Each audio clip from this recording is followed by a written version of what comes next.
Hey guys, welcome back to the channel. This is a story about what if Naruto lives summon Fox Council bashing. Before I start, please support for more amazing content and do consider subscribing to my channel and share this video with your friends. This is written by WACKO12, link in the description and support writer. Let's start the video. Within Fire Country, deep within one of the many forests of the Fire Country, bodies of bandits laid strewn across the ground, with a few hanging on branches.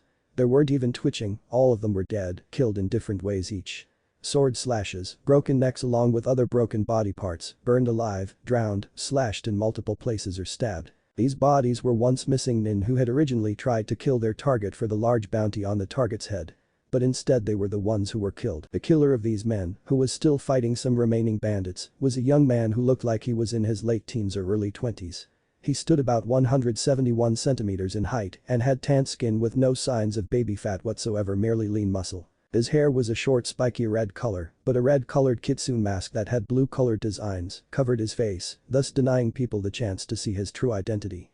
The clothing he wore consisted of a long black cloak with long sleeves, a hood attached, and red stripes going over the sleeves, including around the wrist collars, down the cloak's edges, and the back as well as the hood too.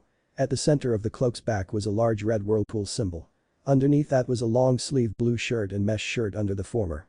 Black fingerless gloves covered his hands, and dark crimson bracers were strapped around his forearms.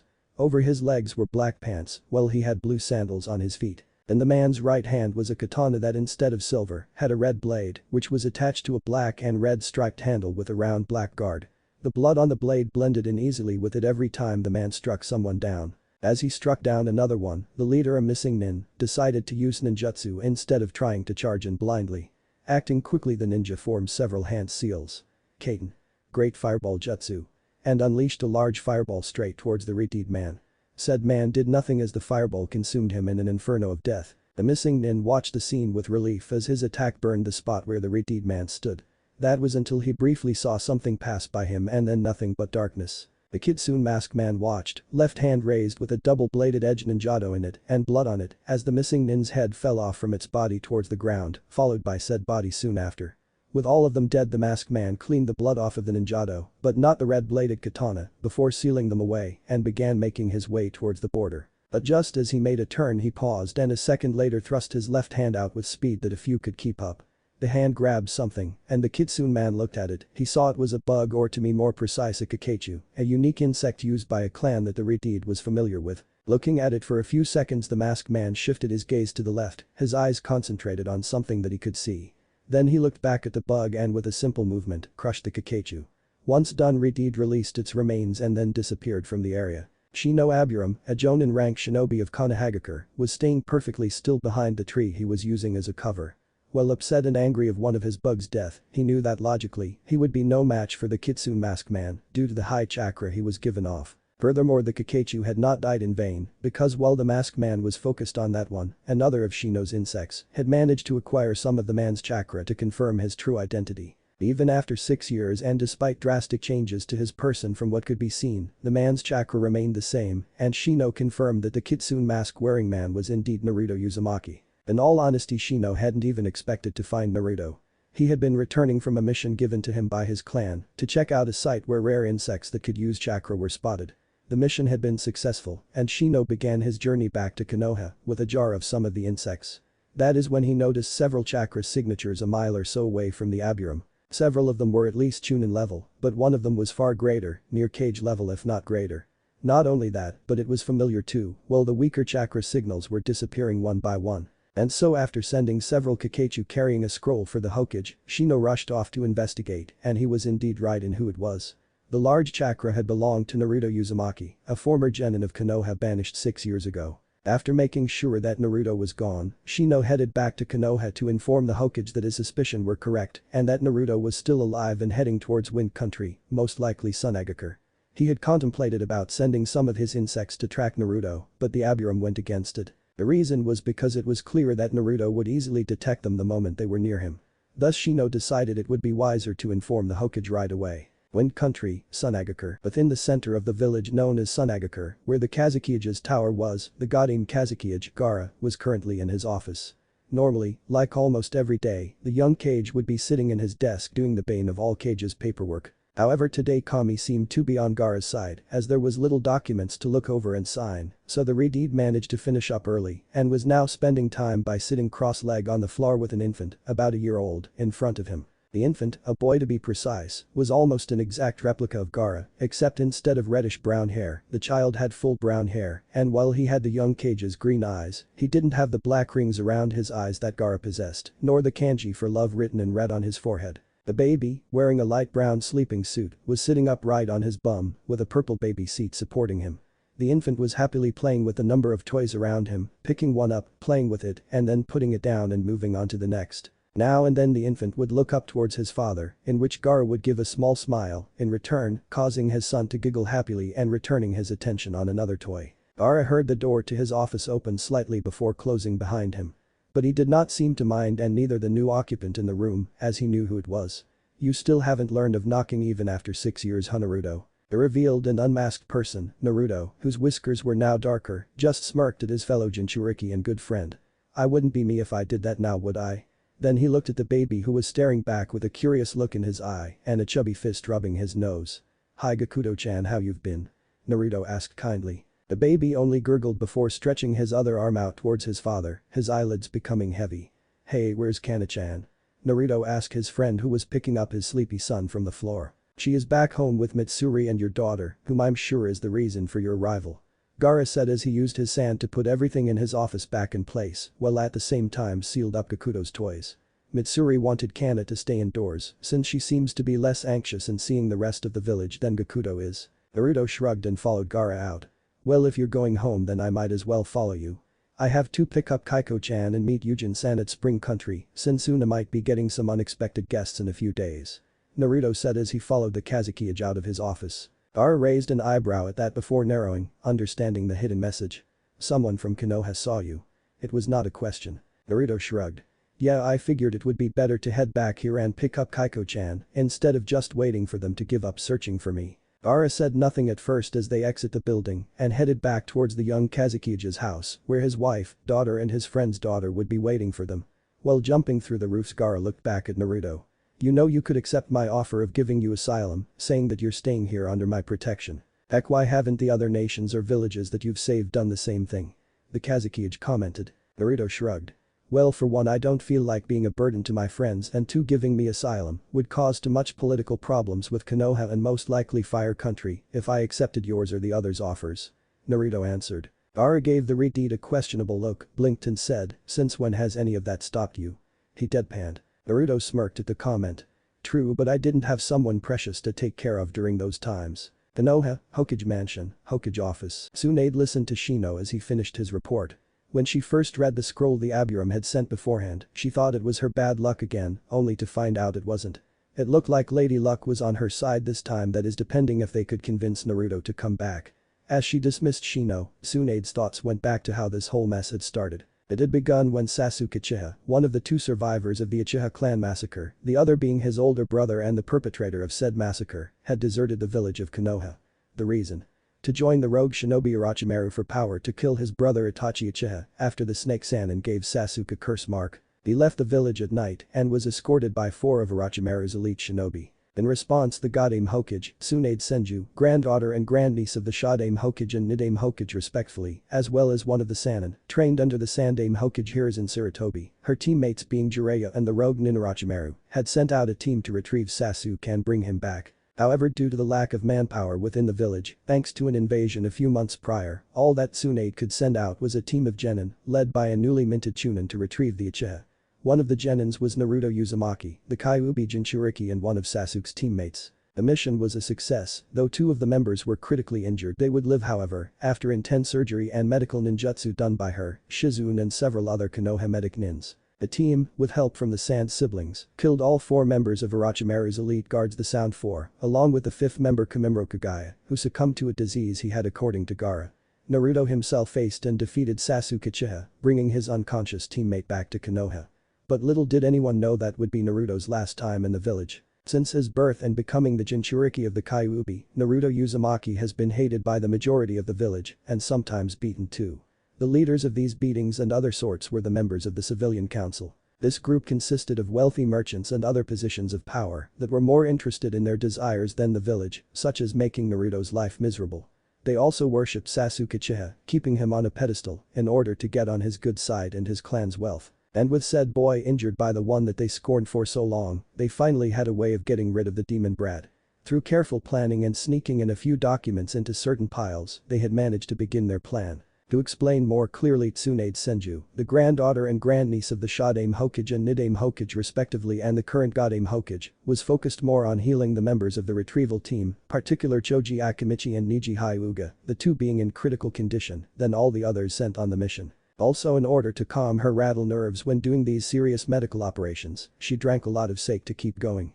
In fact, she was so busy and drunk that she hadn't been looking at what she was signing one day when she was more focused on the current status of the retrieval team members. For if she would have noticed that one of the forms was a clause slipped in by the civilian council with the help of Danzo, wanting her approval for a 4-year banishment of one Naruto Uzumaki, along with sealing his chakra, nullifying any summoning contract he had, and forbidding him from entering Konoha and to a lesser extent Fire Country during his banishment. The Danzo, with the boy out of the village, he could capture him and make Naruto into the weapon that Danzo believed he should have been. But it was too late and the deed was done. The next day two Anbu, both assuming that the order they were following was approved by the Hokage Council, entered the hospital room that Naruto was resting in and informed him of his banishment.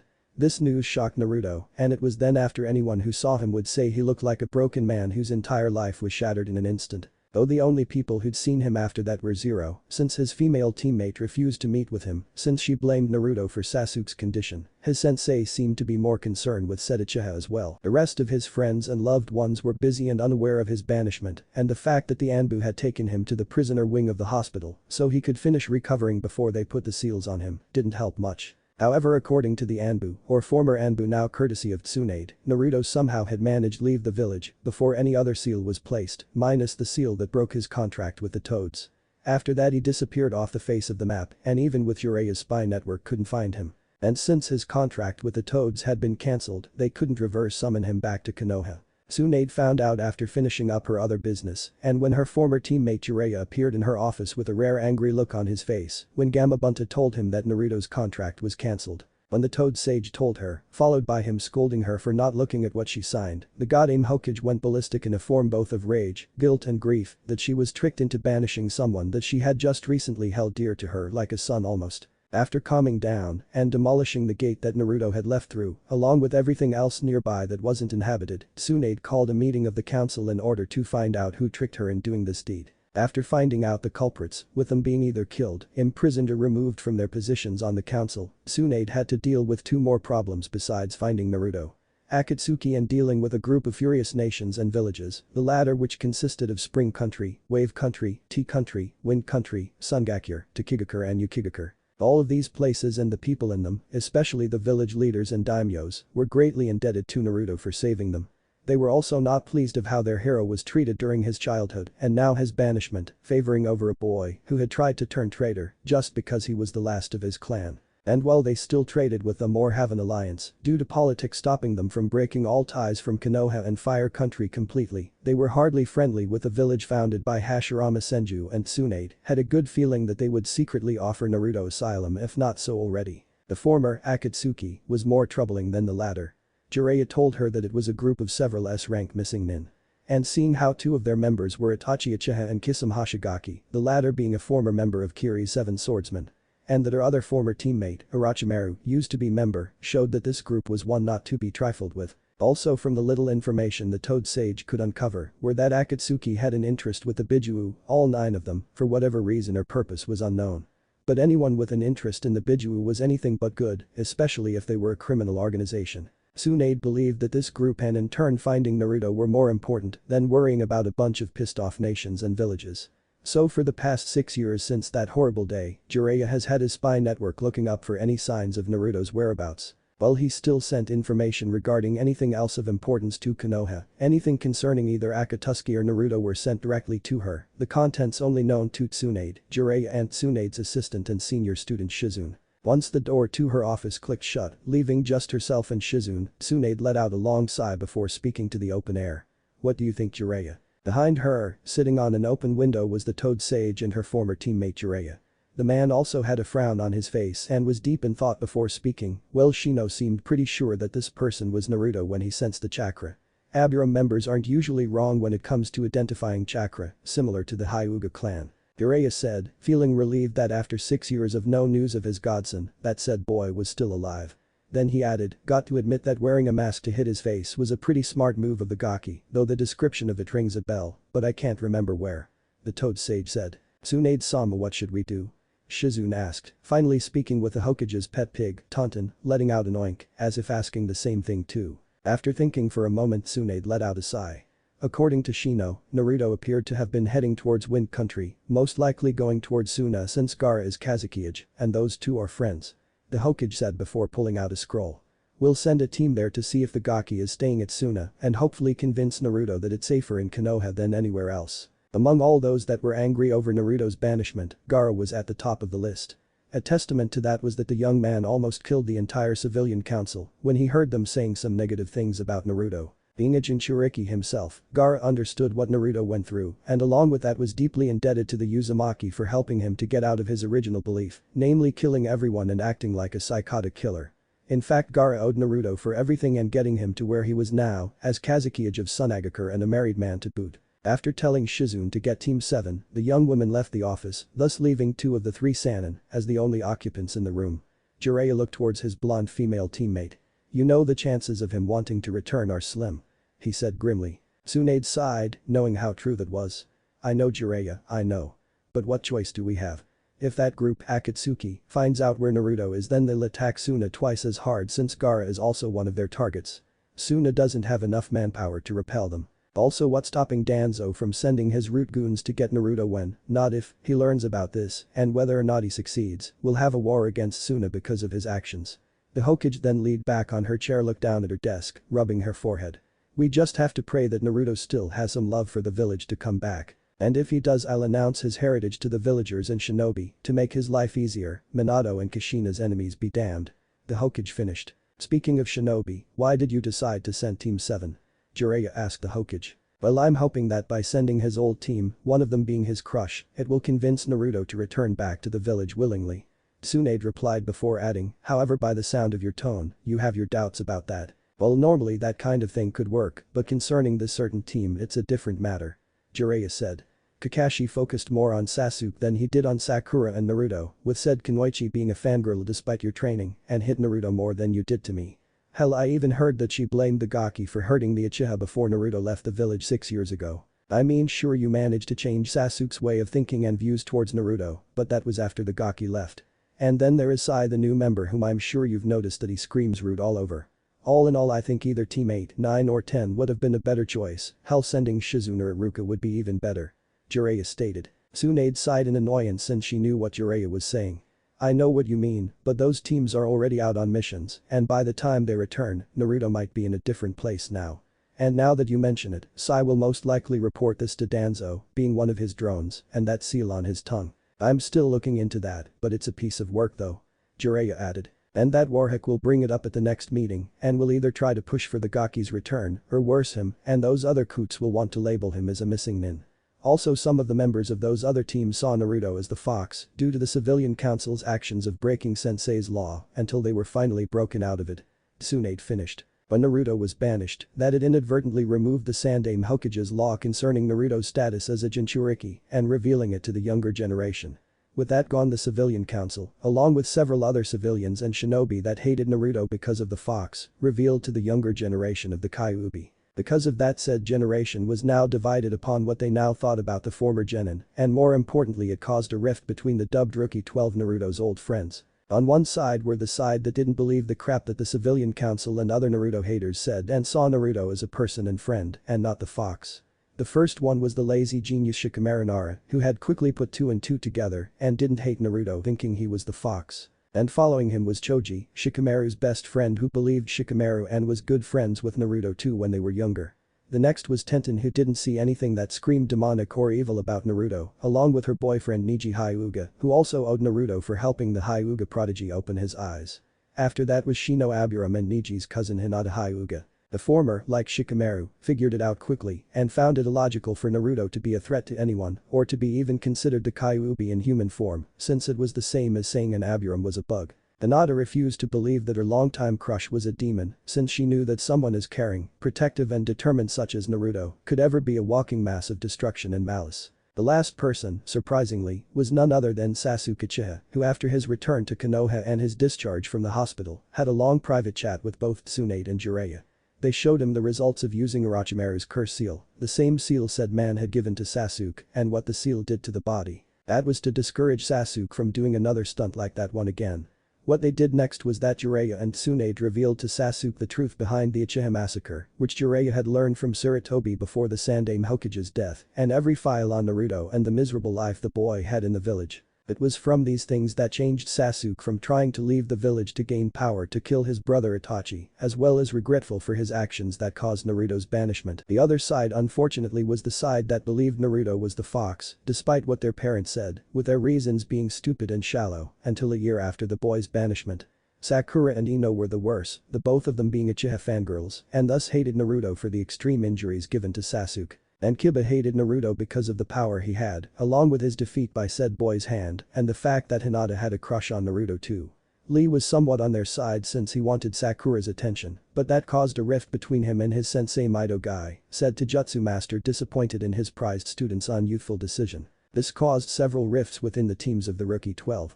However, that all quickly changed when Lee, Ino and Sakura were scolded by Guy, Shikamaru and Tsunade respectively, of how foolish and shallow their hatred for Naruto was. Did the three finally snap out of it, while Kiba had it beaten into his head by his mother, Tsumin Yazuka, and his sensei, literally. For now let's just hope that Kakashi can convince Naruto to come back without using force. Tsunade of the present mumbled but loud enough for her former teammate to hear. Hidden location. Deep within the darkness of a dark cave, the astral images of 9 figures could be seen standing in a circle. One of them, with metallic silver and rippling eyes, spoke first. It appears that the Kyuubi Jinchuriki has been discovered. The man said before turning his attention to another person, a male that had the unusual appearance of having a Venus flytrap attached to his body. Zetsu, the first man said. Zetsu spoke to the others in his 2 different voices. Turns out he's actually Kodama, Fox Spirit, that wandering nin who made a name for himself these past few years. White Zetsu said. He was headed towards Wind Country, most likely to Suna since he's good friends with the Kazukiage. Black Zetsu finished. So now 2 of our targets are in the same place. Kisame, a former Kiri nin and member of the 7 swordsmen with a shark-like appearance, said. Maybe, but it's most likely that he won't stay there for long. Pain, the leader and the man with the unusual eyes said. According to Zetsu, the Jinchuriki was seen by a Konoha shinobi who most likely put 2 and 2 together and has reported it to the Hokage. Meaning they might send a team to retrieve him from Suna. He'll also be a challenge to take down. Kakuzu, the banker of Akatsuki, said. If he is Kodama then he'll be S rank if his achievements are anything to go by. The bounty placed on his head is enough to set someone for life. Perhaps we should ignore him for now. Itachi Uchiha, the man responsible for the Uchiha clan massacre and Sasuke's older brother, suggested. Well, this is the first sighting we have of him for over 6 years, we do not know Naruto's full abilities right now. Going after him unprepared would be unwise. Pain nodded in agreement though he was confident he could handle the boy. Agreed, besides we need to seal the Kyuubi last anyway. What is the status of the other Jinchuriki? Well, the Ichibi is in Suna as you already know. The Nibi hasn't been leaving Kumo as much, but she still takes missions, so there will be an opening the next time she does. The Sanbi is still in the same lake it's been in for the past 3 years, undisturbed, so now would be the best time to snag it before Kiri gets wind of its location. The Yonbi is still wandering around Earth Country, and the last time he's made contact with anyone from Iwa was 2 years ago, so he's pretty much isolated, though Iwa seems to be getting restless of having their Jinchuriki out of the village, so they might send people to get them.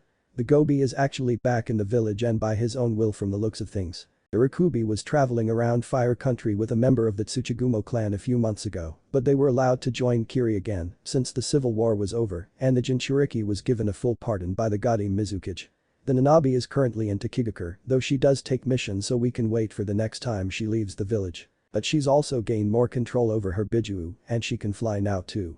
The Hachibi we should also avoid for now because he's being confined in Kumo though he leaves the village now and then to train in some mountain area in Lightning Country.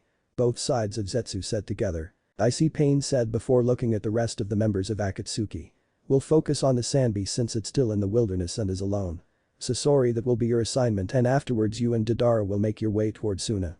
Dadara, you will go capture the Ichibi, since your skills will be useful with the Jinchuriki being in the village most of the time. The rogue Suna puppeteer and the Iwa bomber nodded. Wouldn't it be better for me to get the Sanbi since it's in the water and I'm a Suiton user? Kisame said, voicing his opinion. True, but you and Itachi will be going to retrieve the Yanbi since it's far away from the village. According to our intel, the Jinchuriki has the lava release Kekkei Genkai, which is also enhanced by the Yanbi. Your Suiton techniques and chakra absorbing abilities would prove more beneficial with that. Pain said. After hearing the reason and the logic behind it, Kisame nodded and backed down. Pain continued soon after. It is doubtful that the Rakubi will leave Kiri for missions anytime soon, since the village is still recovering for the civil war, which goes for the same for the Hachibi whose brother the Reikage keeps him in Kumagakure. So we'll ignore those two along with the Gobi and the Kyuubi for the time being, which leaves us the Nibi and Nanabi. The former is assigned to Haiden while the latter is assigned to Kakuzu. Since we don't know yet when they will be out of the village, you two will remain on standby and make the best of it while increasing our funding so we can continue later missions. Fucking great, more Dumbus bounty hunting when I could be doing better shit in Jashin-sama's name. Haiden cursed with his usual swearing mouth. Shut it, Haiden, your damn religion is the reason why we have to earn more cash in the first place. Kakuzu snapped. What will I be doing, Leader Sama? White Zetsu asked. You will continue surveying the Kyuubi Jinchuriki so we can get a better grasp of his abilities. If he is indeed this Kodama person, then he will not be an easy target. Pain said before eventually ending the meeting, and one by one the images faded away. 3 days later, Wind Country, Team 7, a reformed Team 7, consisting of 1 Jonin and 3 Chunins, had recently made it into Wind Country about yesterday, and after camping out in a cave to avoid the nighttime sandstorms, the team had continued on its way towards Suna, with 2 different set of orders. The first and official order was for the team to deliver a scroll with a letter from Tsunade discussing the trade agreements between the 2 villages. She had originally planned to send it a week later since the deadline was only 2 weeks away, but she figured that this would be a good excuse to get a chance of finding Naruto. This led to the second and unofficial order given to Team 7 by the Goddamn Hokage. Confirm Naruto Uzumaki was staying in Suna and try to convince him to return to Konoha for safety against Akatsuki Force being only a last resort. Also with the Kazukiya's sister, Temari, staying in Konoha due to her role as ambassador, Tsunade wanted the team to leave as soon as possible before the Suna Kunoichi caught on and warned her brother and Naruto ahead of time. Of course, the idea of questioning Temari about how long she knew, if at all, of Naruto's interactions with Suna came up, but Tsunade shot that down. Not only would that cause international problems between Konoha and Suna, Temari was very strong-willed and equally skilled and might escape before they could question her. Also, Tsunade would probably get an earful from Yoshino Nara, the woman being angry that the Hokage and Jiraiya might have ruined her chance of getting a daughter-in-law, since it was well known that Temari and Shikamaru Nara were dating. The fact that the lazy genius was always assigned to escort Temari helped too. But back to Team 7, Tsunade sent them as not only were they the only team available she could trust, but she hoped that they could better convince Naruto. But as explained by Jiraiya before, force might open right at the get-go due to the history of that this team had with Naruto Uzumaki, who originally was a member of it. Kakashi Haddock, the Jonin instructor, was ashamed of himself for not trying to be a better teacher to his team and not pointing Naruto and Sakura in the right directions to make them stronger. Those things had caused him to lose respect from his Jonin colleagues and even his leader a bit. For the past 6 years he has been doing everything in his powers to make amends for those failures, especially to his sensei for failing his legacy, and hopefully he can correct that mistake today. Sasuke was also hoping for redemption on his part that caused Naruto's banishment. After the meeting with Tsunade and Jiraiya 6 years ago, Sasuke became a changed man from the brooding Avenger boy he was once. He was ashamed of what his clan had become before Itachi killed them, and while he understood why his brother did it, Sasuke still desired to be the one to bring Itachi to justice and at the very least to understand why Itachi did it. Of course, Sasuke was also focused on finding Naruto, but also knew that trying to get the blonde to return to a village that treated him like shit wasn't going to be easy. They don't know Naruto changed his hair color. Sakura had changed much over the past 6 years, and not just her skills. While originally she hated Naruto for critically injuring Sasuke, she soon learned the hard way that that kind of thinking did her little good, as Sasuke yelled at her for siding with him when he tried to leave the village to join a sick missing nin and nearly got the team sent to get him, including Naruto, nearly killed. It also should be noted that Sakura was nearly strangled to death by Tsunade during one of her lessons. Did Sakura finally see how shallow her reasons were and that she had done nothing but hurt Naruto? The fourth and final member and Naruto's replacement, Sai really had no opinion on the matter of what he thought of Naruto. This was due to the fact the pale boy doesn't know the Kyuubi Jinchuriki personally and that he was focused on following both the orders of the Hokage and his true master Danzo Shimura. Said orders were to bring the Jinchuriki back to the village so Danzo, whether with or without Tsunade's permission, place a loyalty seal on Naruto to ensure his loyalty to Konoha and to Danzo. Back in the present, the four Konoha shinobi continued their trek across the desert before Sai's eyes widened for a brief moment. "Kakashi-san, I see my ink birds and rats returning," the pale boy said to the Jonin. Said Jonin and his two other students stopped when Sai announced this. Kakashi had Sai send several of his ink creatures ahead to scout the land towards Suna, just in case Naruto passed them or something. The rest of the team watched as the ink creatures landed on a pulled-out piece of paper Sai had out. Quickly the animals took the forms of letters, while the rest formed a map. "What do they say?" Kakashi asked. "They say that a person that matches the description that Shino-san gave is walking away from the village towards the border of Fire Country, by the looks of it," Sai said in his usual monotone voice. Kakashi's visible eye widened for a moment but returned to normal before anyone saw. "Which way?" he asked quickly. Sai pointed towards the east. "About 4 miles that way, just near where there is a cluster of rocks nearby. If we move now we should make it there in about 30 minutes or less and can intercept him," Sai reported. "Okay everyone, we move towards the cluster and wait for Naruto there. We won't move until we confirm it is," Kakashi said to the others. "And remember, we're to try and convince him peaceful to return to the village. Force is to be used only as a last resort, understood?" Kakashi emphasized the last part towards Sakura especially, who had a dark look in her eyes before it vanished. Soon all three Chunins nodded before they took off towards the direction Sai pointed to.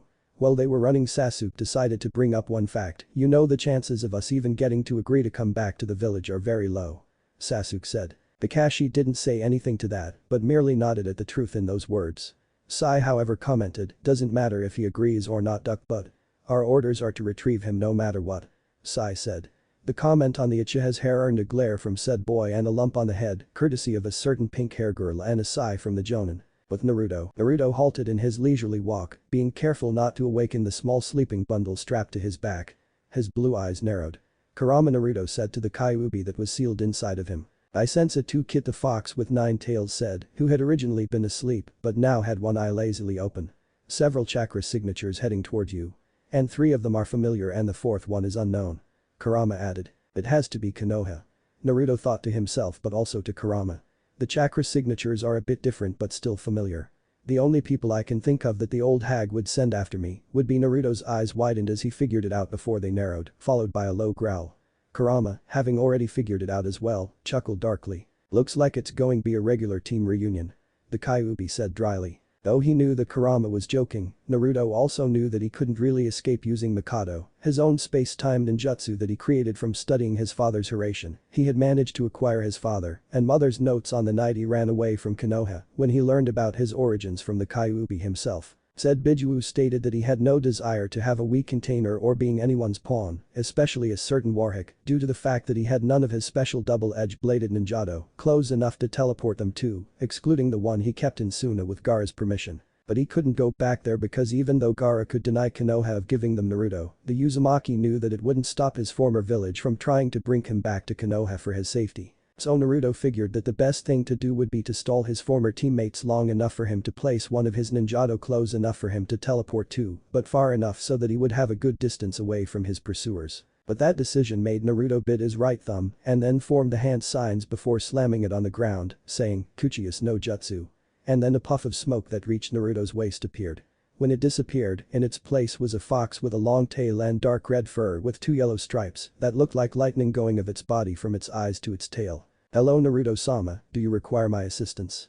the fox asked with a voice that was obviously male. "Hey Doro-san, I got some pursuers heading towards me and don't have enough time to get some distances from them either," Naruto said as he touched the red bracer on his left hand, releasing a ninjato that was sealed in it. He then handed it to the fox named Doro.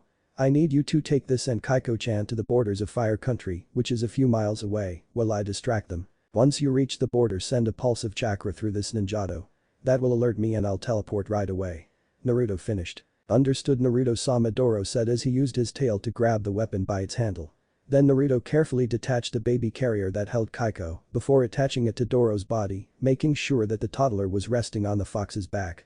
The slight movement pulled back the hood on the girl's orange sweater, revealing her red hair with pigtails. The jostling also woke her up slightly as her eyelids opened, revealing weary and tired purple eyes that stared at Naruto's blue eyes.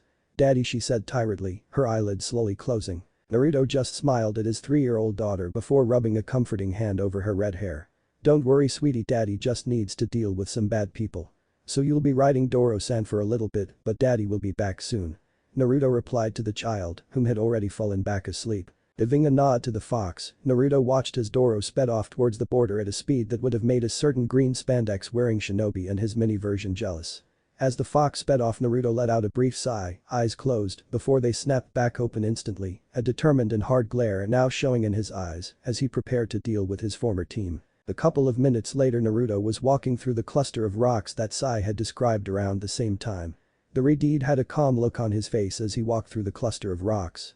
He continued walking when he sensed several nearby chakra signatures. Acting on instincts, Naruto vanished from his spot on top of a large rock, looking down at his previous position, just as 4 people surrounded it, 3 of them he recognized, and 1 he didn't. Kakashi was the first to recover from the surprise of how fast Naruto moved, but was even more surprised when he got a good look of his former student. The Uzumaki now had red spiky hair that his mother's clan was well known for instead of the yellow hair that he had inherited from his father. The former Konoha shinobi, however, still had his blue eyes. Snapping out of his stupor, Kakashi gave his signature eye smile. "Yo Naruto. How's it been?" Naruto raised an eyebrow, as if he was trying to figure out if Kakashi was joking. "Kakashi, I would call you sensei, but seeing how I'm no longer one of your students and that you've never really been an actually sensei, I won't," Naruto said nonchalantly. "Okay, I guess I had that coming," Kakashi thought to himself before regaining his composure and speaking. "Naruto, we've been sent by orders of the Hokage too. I have no intentions of going back to that hellhole of a village," Naruto said in a serious voice, cutting off Kakashi's sentence. "Despite the fact I was banished, I feel a lot happier than I've ever been in my whole life, and I won't be taken back to a place that would rather see me dead. If you refuse to come back willingly, then we will capture and force you back less," Sai said emotionlessly, though the last part earned a tick mark from Naruto, but said person merely pushed it aside. "I'm guessing he's my replacement?" Naruto asked, getting a nod from Kakashi. "His manners need some working since it's clear that he has no knowledge of negotiating if he talks like that," Naruto commented. Sakura gave Sai another lump on the head, seeing how he made the situation worse. While that was happening, Sasuke spoke. "Look Naruto, the Hokage made a mistake, and she's sorry. She even put down those idiot civilian council members that tricked her, and she's willing to compromise. Also there's a group of this time." Sasuke was cut off by Naruto. "S-class missing nin who are after me for the Kyuubi, blah blah blah," Naruto said boringly. "I already know that and I've been doing a wonderful job of staying out of their radar and I'm more than ready to deal with them," he said. "Naruto, please, you can't really believe that you can take on a group of shinobi of cage level strength on your own. You won't be able to stand a chance by yourself. Tsunade-sama knows this and wants you to come back so she can protect you," Sakura said, but flinched at the glare the Redeed gave her. "I really don't want to hear anything from you, Sakura.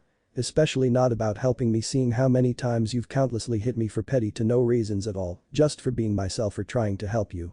Sakura couldn't help but flinch again at that and had the decency to look ashamed.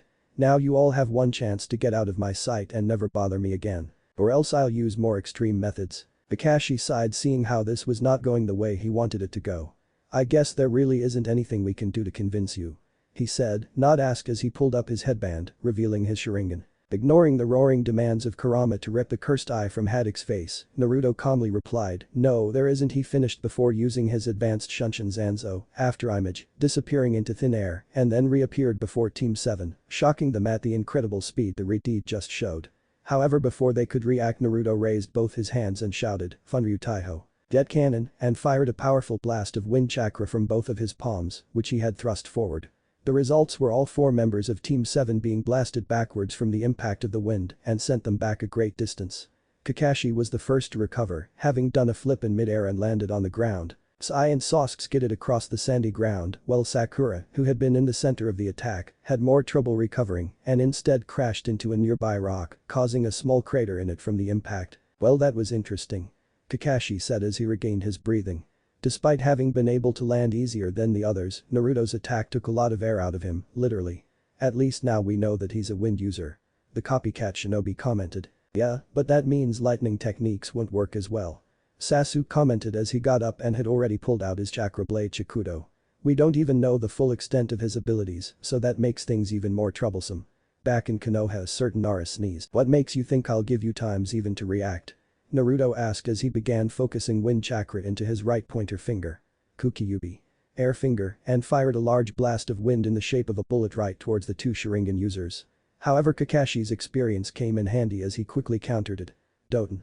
Doryuheki. Mud wall, Kakashi said as he finished the hand signs and slammed both hands on the ground. Then a wall of earth with 4 dog heads appeared before Kakashi and took the bullet of wind head-on. While the earth wall managed to stop it, the impact caused it to crack severely. For my Doryuheki to be so seriously damaged, that's one hell of an attack Naruto has. Kakashi thought to himself as he surveyed the damage. While this was happening, Sakura and Sai had not been standing idly by.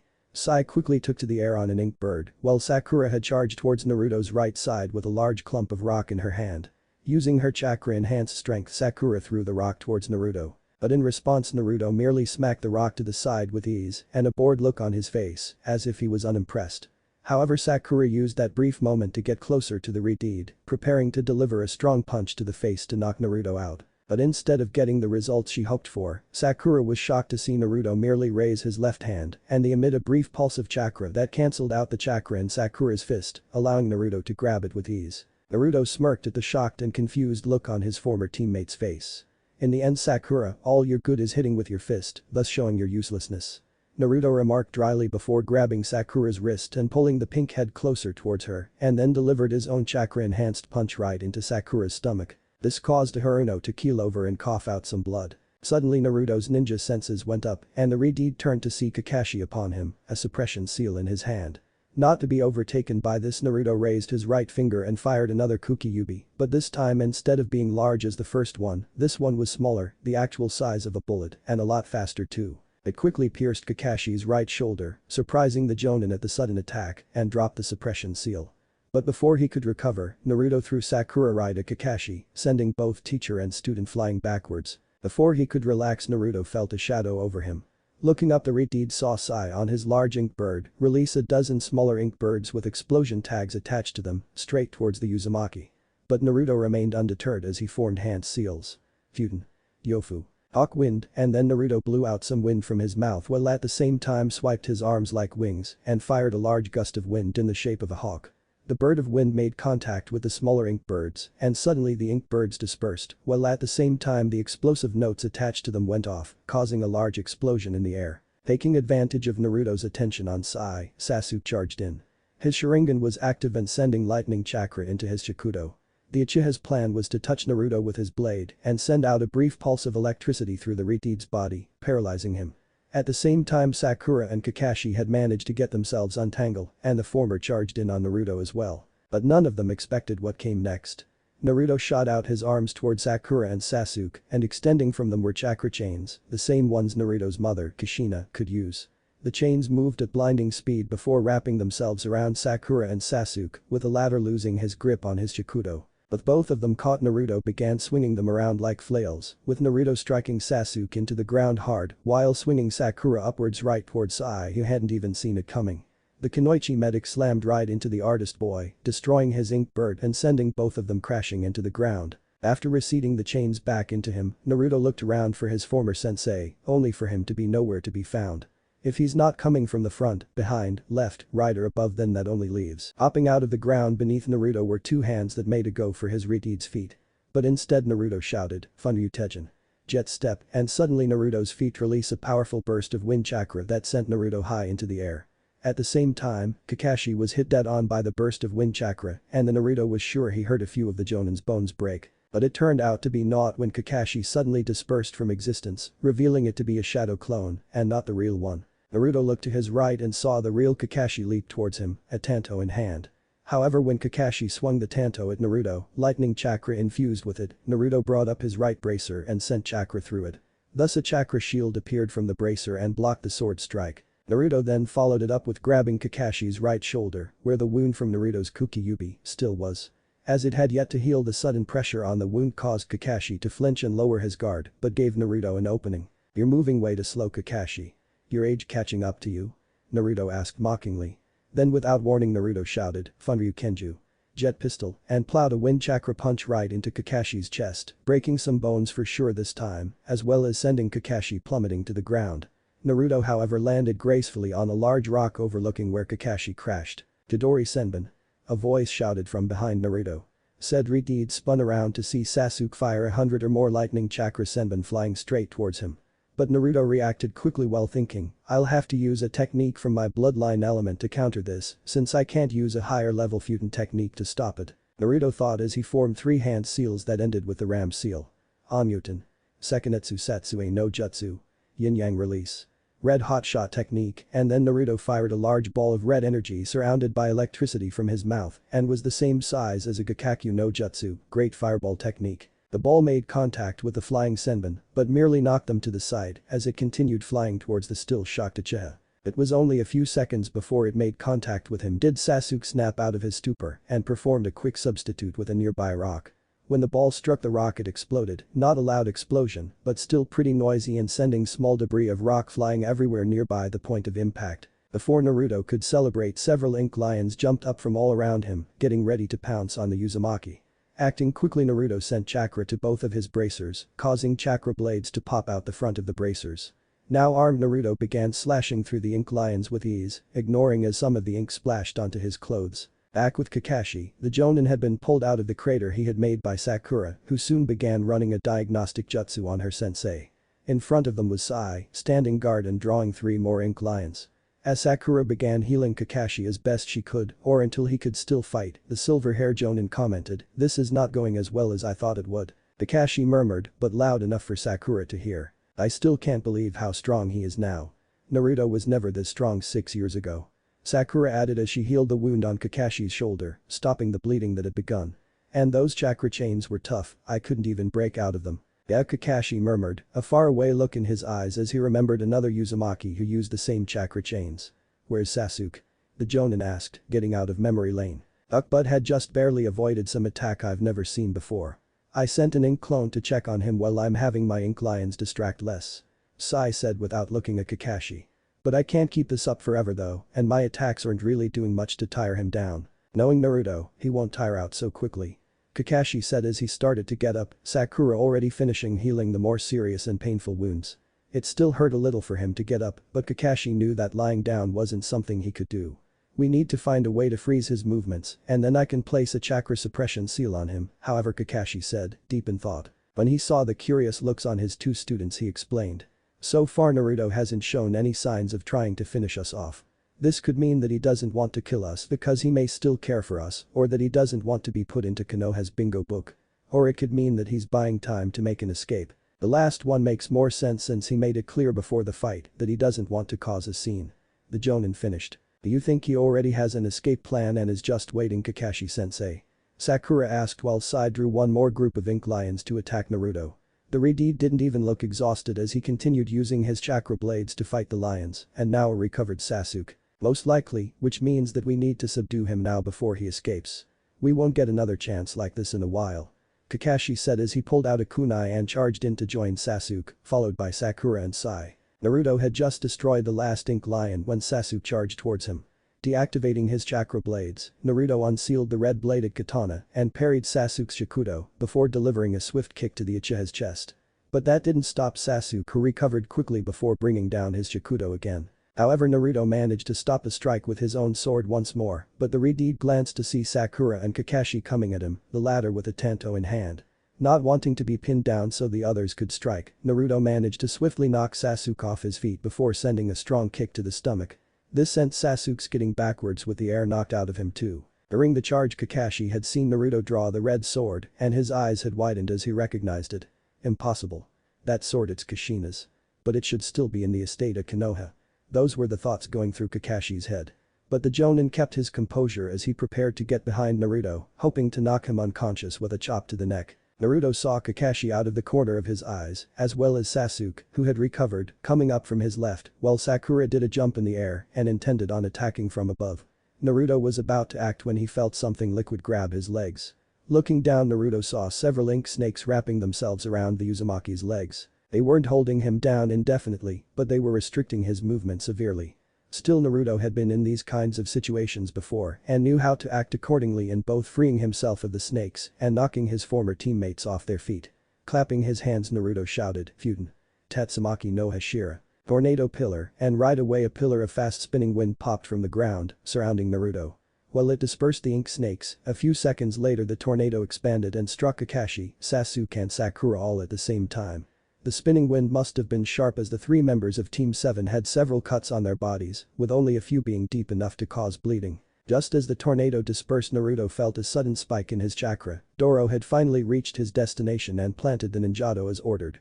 Well, I have to say that this little reunion was fun, but I'm afraid I have to be going now. See ya maybe. Naruto said the last part with a smirk. Before any of the Konoha shinobi could act, the Red Deed disappeared into thin air, leaving no trace that he was there whatsoever, much to the shock of the others. Was that the Hiraishin? Kakashi thought to himself in surprise as he looked at the spot that Naruto had been standing moments ago. Finally snapping himself out of his state of shock, the copycat shinobi got back up on his feet as he went to rejoin his team. Sakura was healing a few of the wounds she had just acquired from Naruto's last attack. Sai had just landed beside her, and since he was slightly chakra exhausted from making so many ink creatures at once, he didn't have multiple cuts on his body. Kakashi was actually a little bit better than Sakura, since his flak jacket took most of the damage from the tornado, though now it had numerous holes in it, though he had some cuts on his arms. Sasuke was the farthest away from the expanding tornado and was slightly grazed by it, then injured really. No one is seriously wounded, I presume. Kakashi said to the three Chunins as he lowered his headband to cover his Sharingan eye.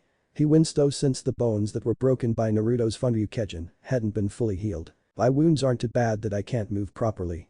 Sasuke said as he sat down on a small rock, catching his breath. That battle was very intense and took a lot out of him. But I'm pretty sure if I fight again I'm going to be hurting a lot during the whole time. I'm fine except for chakra exhaustion, and I didn't bring any soldier pills with me. Sai exclaimed as he put away his tanto. I don't think we can continue the mission even if we were in top shape. Sakura commented. Whatever Naruto did just now, it looks like it took him far away from here.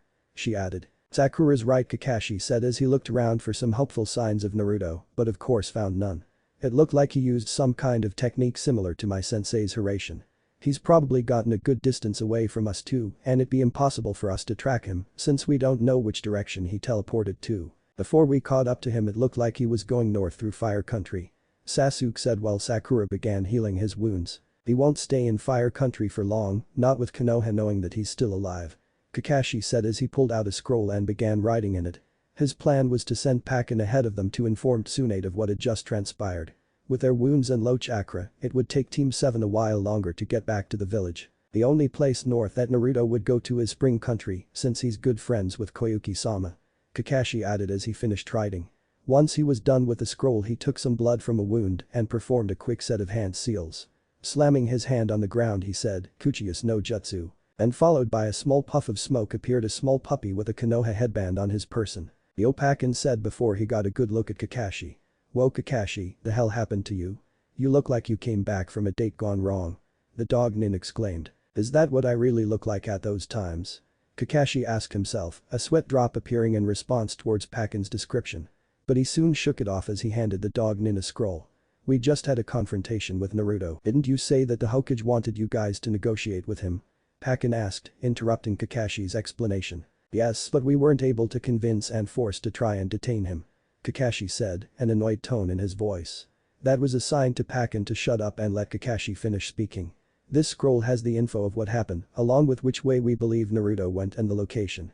This is for the eyes of the Hokage only, do not let anyone else see it before her. Also tell Tsunade-sama I'll have a detailed report when we return to the village. The copy Nin said. Got it, Pakken said as he took the scroll with his mouth, biting down on it so well his teeth didn't tear through it, it wouldn't fall out of his mouth. Without wasting a second Pakken sped off at impressive speed towards Fire Country and towards Konoha. While Pakken was performing his task, Kakashi turned towards the rest of Team 7. Pakken will most likely get back to the village a day or two ahead of us. We'll move at a more leisurely pace so we don't exhaust ourselves than we already are and not reopen our wounds. But it's imperative that we get back to the village as soon as possible to think of our next move before Akatsuki gets to Naruto. Kakashi said. Personally I doubt they will give him much trouble seeing how he managed to toss all four of us like rag dolls. Sasuke grunted as he sheathed his Shikodo. We were trying to capture him without causing any permanent damage. Kakashi rebuffed. Akatsuki won't care in what condition he will be in as long as he's brought back alive. There was a brief but tense moment of silence before Sai broke it. By the way, what was that attack that he used to deflect your Chidori Senbon? I never saw a technique like that before. Sai said looking at Sasuke. Kakashi was also curious as well, since he saw the technique, or a little of it, but he did see the explosion. If Sasuke hadn't dodged it, then the young Uchiha would have been fatally injured or dead.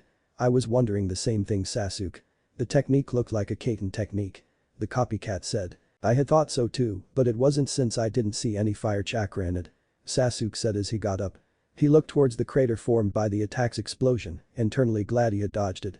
I was able to see the words he said, and he said Onmuten, not Kaiten. Kakashi's visible eyebrow went up, surprised by that. Onmuten. Are you sure? Kakashi asked intently. Sasuke nodded.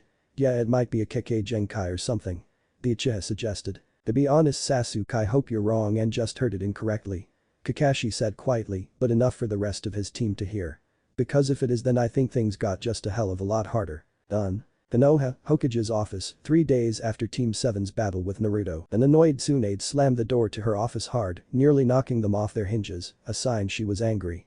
Behind her was her senior apprentice and assistant, as well as the niece of her deceased lover Dan, Shizune and Kakashi Haddock, the latter with some bandages and band-aids on his body, since he and his team had just got back to the village. Sitting on the windowsill was Jiraiya, whom seemed pretty anxious to hear Kakashi's reports as well as some other things, which shockingly had nothing to do with his research. But back to Tsunade, the reason for the Hokage's annoyance was the council meeting that had just ended a few minutes ago, the reason surrounding the events of Team 7's mission and its objective. Even in this kind of situation, a council meeting would not be needed unless something that affected the village as a whole and required the meeting. Even the event of a team being sent out to bring back a former shinobi of the village, the Jinchuriki to boot, were to happen, it wouldn't be necessary for a council to be summoned.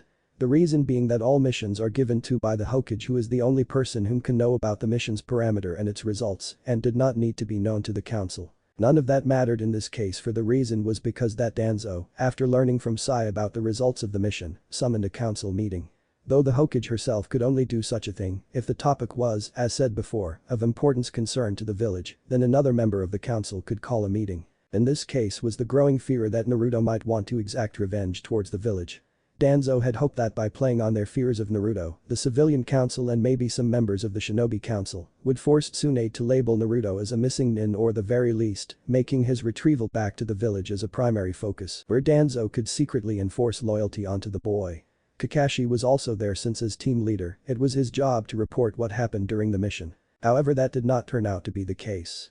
Naruto hadn't killed any of the members of Team 7 and as such could not be labeled a missing nin unless there was solid evidence that he had killed a shinobi of Konoha. Of course the civilian council put up a stunk about it, but after a harsh scolding, where one member of the council was knocked straight through the walls courtesy of Tsunade when he said the word abomination, did they stand down. And so now we find ourselves in the Hokage's office, with Tsunade already sending the Anbu away before putting up the privacy seals. Sometimes I wish my granduncle didn't come up with that damn council idea. Tsunade of the present groaned as she plopped back down in her seat. Yeah, and after seeing the look on Danzo's face after hearing about Naruto's skill set from both Kakashi and most likely Sai, the old warhawk will probably do everything in his power to get Naruto under his control, your permission or not. Jiraiya commented as he sat on his usual windowsill. Okay Kakashi, I know that you held back a lot of stuff that was left out during the meeting. But seeing the fact that I got a letter from the Kazekage asking why Asuna Border Patrol saw your team leaving, though I have a feeling that he had found out from Naruto somehow, I believe that the situation is a lot more serious than you made it out to be. Now I want the full story of what happened when your team encountered Naruto. Tsunade ordered the silver-haired Jonin. Kakashi sighed before going into detailed explanation of how he and his team ran into Naruto, and after failing to negotiate with him, apparently he holds quite the grudge towards us, specifically me, and Sakura Sai also got on his bad side by insulting him. Told you that sending them was a bad idea. Jiraiya added. Tsunade gave her former teammate a brief glare before looking back at the Jonin. What about Sasuke? Tsunade asked. I'm not fully sure about Sasuke. Kakashi said. Naruto didn't really sound as hostile towards him as he did with the rest of the team, despite having been used as target practice for Chidori. Though that isn't saying that Naruto doesn't hold some animosity towards Sasuke. So that means the next team we send has to be on good terms with Naruto the next time we get wind of him. Tsunade concluded before asking another question that she has been meaning to ask since the team got back. Kakashi, revolving around your fight with Naruto, how would you rank him skill-wise? Tsunade asked, as she was quite surprised when she read the report from Kakashi, given to her by Pakken, about how bad Team 7's injuries were. It was rare to see one of the village's top jonin to be such a mess. Kakashi sighed, he had expected this question to be asked and had already formed a response for it. Well, he's gotten fast, that's for sure, and is equally strong too. Naruto also had some kind of advanced shunshin technique that creates an afterimage of himself. His reaction timing is at least Jonin level, along with Taijutsu, and we discovered he's a wind user. He must have gotten it from Minato. He did have a high affinity for both lightning and wind chakra. Jiraiya added. Kakashi nodded in agreement before continuing. From what I saw so far, Naruto's wind technique seemed to resolve mostly around close to mid-range that involve impact and piercing methods, along with having an impressive wind technique for defense and offense. It's possible that he might have wind techniques that can use the wind for other areas such as cutting. Kakashi paused for a breather before going on. Naruto, from what my Sharingan could see, has twice the amount of chakra he had 6 years ago, so that means his levels are almost Biju levels. He also has pretty good chakra control, since somehow he was able to release a small pulse of chakra to cancel out Sakura's chakra-enhanced punch with ease. That part shocked the two Sannin and Shizune. Both the fact that Naruto had discovered a way to stop the chakra-enhanced strength Sakura had learned from Tsunade. Along with the fact that Kakashi calculated Naruto to have Biju-level chakra and incredible control, given the fact that when he was younger, the Uzumaki had poor control due to his large reserves, it really was quite a shocker. It made Tsunade wonder where Naruto was doing for the past 6 years to have gotten such strength and at the same time control. Hell, if Naruto hadn't been banished, then he would have been a Jonin by now or even Hokage. But Kakashi wasn't done as he continued. That last 4 things to know is that Naruto can use his mother's chakra chains by the looks of it, and I'm not 100% sure, but I think he can use Sensei's Hiraishin since he suddenly vanished at the end of the fight. Along with those two, he's pretty skilled in Kenjutsu as he was using the Sekirei well against Sasuke and Sai's Ink Lions. The Jonin said. That really floored it for the other 3 occupants of the room.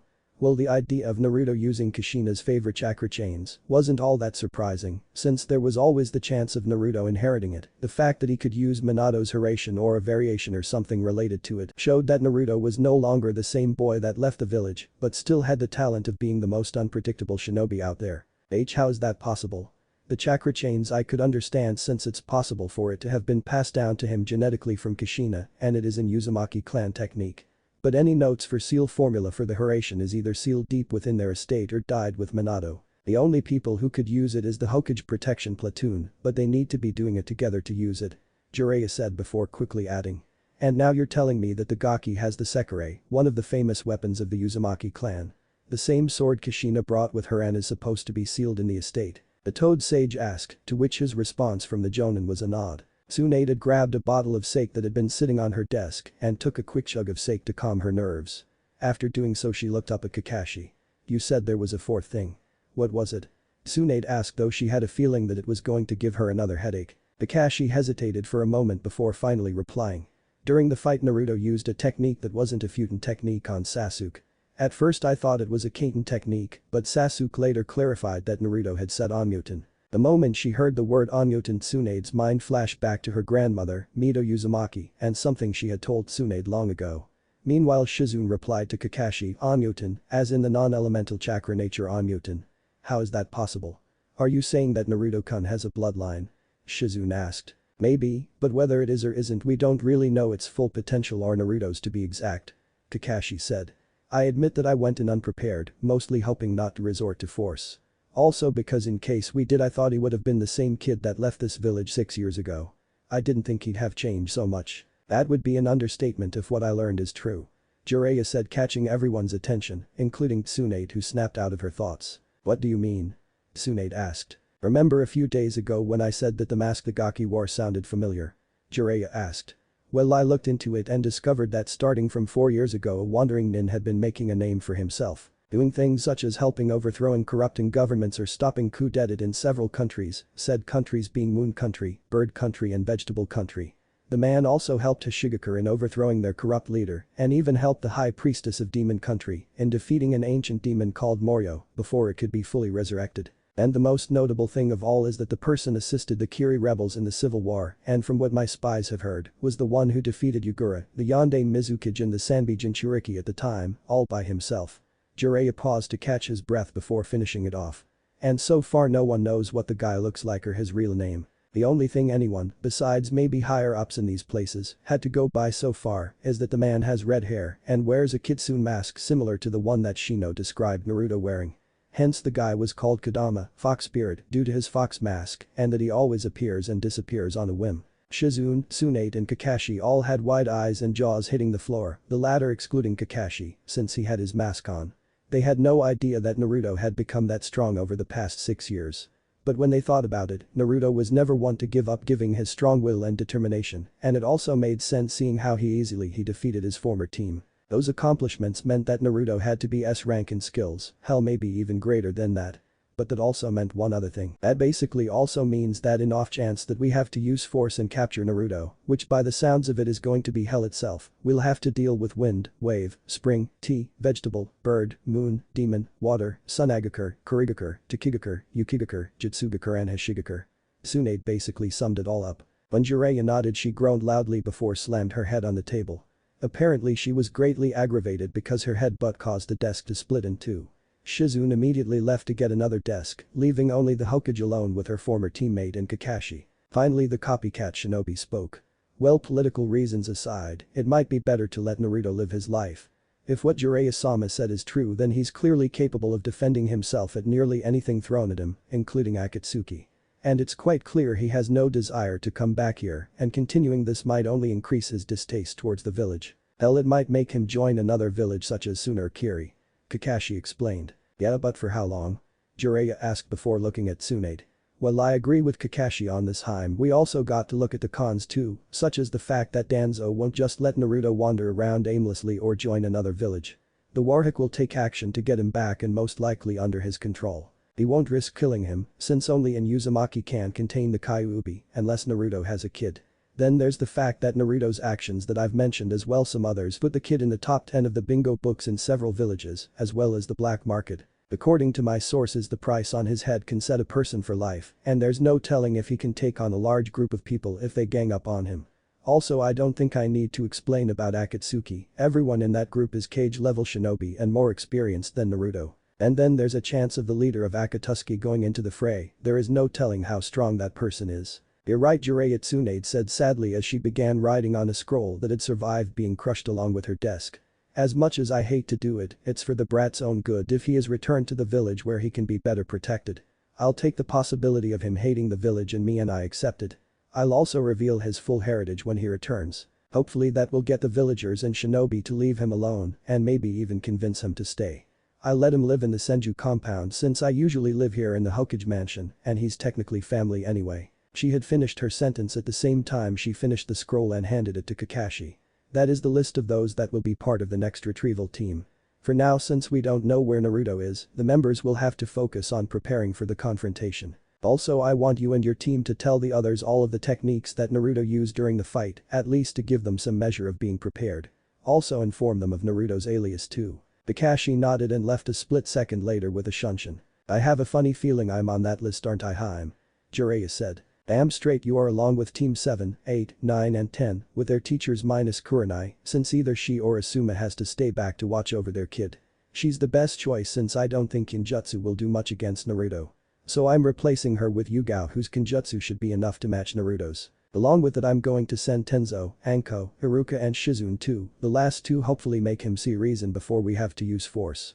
And in the off chance that things really go to hell, I'll have the Hokage platoon on standby to use the Hiraishin and teleport me to the area. That's a bit extreme, don't you think?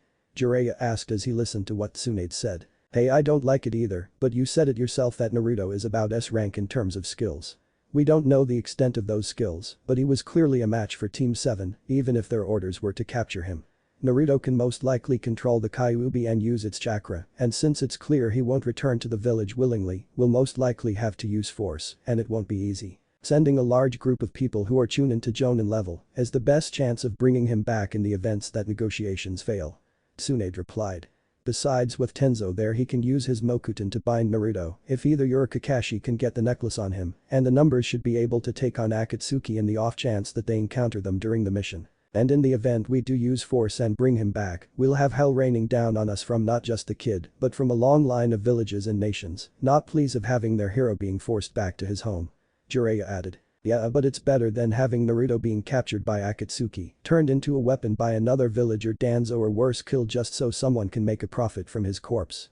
The way I see it, it's the lesser of two evils to have him brought back to the village so we can protect him. Tsunade replied before getting up, heading towards the door to exit her office. Going to get a drink, Haim? Jiraiya asked as he watched his former teammate leave the room.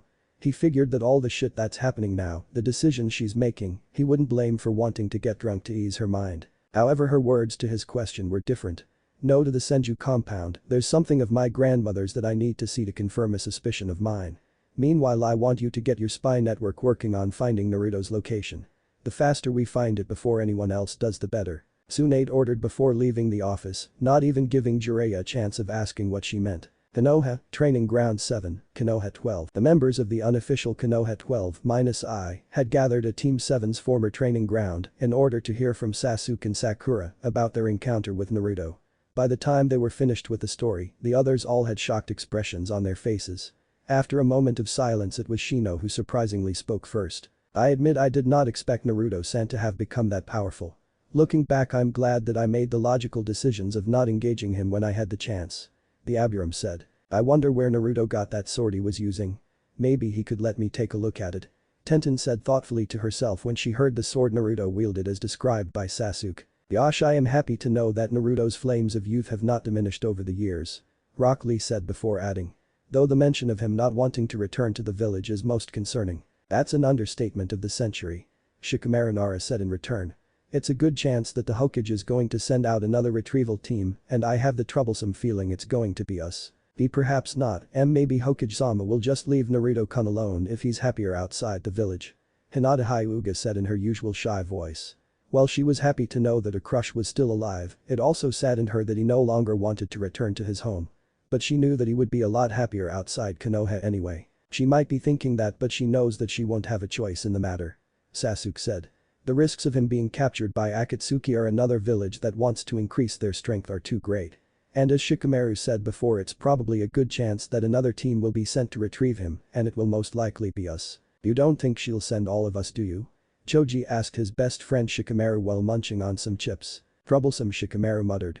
If what Sasuke and Sakura says is true and that they along with Kakashi-sensei and Sai couldn't lay a finger on Naruto, then Hokage-sama will definitely send all of us. So that we can overwhelm him, or maybe that a few of us will be able to convince him to return to Konoha willingly. Also we have to find him first before anything else. Couldn't you just ask Temari where Naruto might be? Ino asked her teammate. She already left to head back to her village and even if she was still here she wouldn't tell me anything. That troublesome woman is too damn stubborn. Hell, I doubt even your father mind reading, Anko-san and Ibiki-san together would be able to get the answers out of her. Shikamaru said, though he was more focused on the fact how this would affect their relationship. Aiding someone from another village wasn't simple, you know. It probably won't be that bad. Kiba said suddenly. There's no way he'll be able to stand up against all of us if we gang up on him. And I bet after the Hokage apologizes he'll become the same idiot we all know and blow this whole thing over like he always does. Kiba said positively, though it didn't seem like the others shared in the Inyazuka's idea. Doubtful, Sasuke said in response. But either way, until we hear any word of his new location we won't be going after Naruto for a while, especially if it's in a country that our presence could cause serious problems for the village and Fire Country. Also Hokage-sama that this is an S-rank secret, meaning we can't tell anyone, especially the civilians, though she said that the Ichiraku were the sole exception. So that means no gossip talking, Ino Pig, Sakura said to her old friend, half serious and half playful. Hey, I'm not that bad. Ino retorted in her defense before looking towards the others for support but got only silence. Right. In another place in the village, one of the shinobi's bar, a similar conversation was going on between several people. Kakashi was talking with Asuma, Guy, Yumoto, and Iruka about the mission they were given involving Naruto. Kakashi had already told Anko and Yuga respectively, and just like with the four men with him, he also filled them in on Naruto's alias. He told them that their students would be informed later on. Currently he was telling his colleagues about his team's fight with Naruto back in Wind Country a few days ago. When Kakashi finished his tale, the others had looks of surprise and amazement. Asuma said, being the first to break the silence. I didn't think the kid would have gotten that strong. Though it's kind of hard to believe that he's this Kodama character that I've been hearing about. Same for me, but Jiraiya-sama seems pretty sure that they're one and the same. Kakashi replied. If you look at the achievements that Kodama did, then it would make sense that it's just Naruto's alias. They also have a thing in common. Corrupt and cruel individuals. Naruto has always been the one to save people from oppression and unfairness. Iruka added. Still, I must admit that it's hard to believe how much the kid had changed from an orange loudmouth to a S-rank shinobi in just 6 years. Asuma said, still having trouble believing it. Truly, Naruto's flames of youth are brighter than ever if he has accomplished such feats. I look forward to seeing him again. Guy said. I doubt it will be a friendly reunion. Kakashi said. Everyone noticed a depressed tone in his voice. How bad is it? Asuma asked. Kakashi sighed. Well, does the fact that we're bringing Iruka with us help show how bad the situation is? He asked rhetorically before looking at Iruka. No offense, I know your skills are good. But excluding the Ichirikas and Shizune, you're the only other person who was kind to Naruto. You might have a better chance than anyone else in the village. Iruka nodded solemnly as he took all that in. It also wouldn't hurt to get in a bit of training, just in case. Guess he could go and ask Anko for some help. Anyway, we're not moving until we know where Naruto is and in a place where our presence won't cause any problems for the village. Kakashi said. Jiraiya-sama and Hokage-sama decided that we'll begin preparing the retrieval team tomorrow as a whole. We'll also have to take in the chance of running into Akatsuki too. The others nodded in agreement. A Megakure, standing on the edge of the highest tower of the metal-like village that was a Megakure, was a spiky orange-haired man wearing the Akatsuki cloak. What was unique about him was that covering most of his face were multiple piercings with 3 on both sides of his nose, 2 under his lip and several on his ears. The other thing were his eyes. They were a metallic silver color with a ripple-like pattern in them converging on a tiny black dot-like pupil. Currently the man was simply staring up at the sky, completely ignoring the endless rain falling down on him. A female voice said from behind. The man, named Pain, turned around and saw a person standing at the entrance of the tower. It was a female, who appeared to be in her 30s-40s and wore the Akatsuki cloak as well. She had blue-colored hair and amber eyes, with a lighter blue paper flower in her hair on the front right side. Like Pain, she also had a piercings but only had one, which was directly underneath her bottom lip. The woman also wore lavender eyeshadow too. He's here. The woman continued. Understood, Conan. Pain said to the woman before entering the tower, spotting a third person. Just like Pain and Conan, the third person, a male, also wore the Akatsuki cloak, but his entire face, minus his black spiky hair, was completely hidden by an orange mask with a swirl that converged onto a single eye hole on the right side of the mask. I assume that Zetsu told you about the recent information he gathered on the Kyuubi Jinchuriki. Madara. Pain asked the masked man. Said man looked at Pain and for a brief second, a Sharingan could be seen from the single eye hole on the man's mask.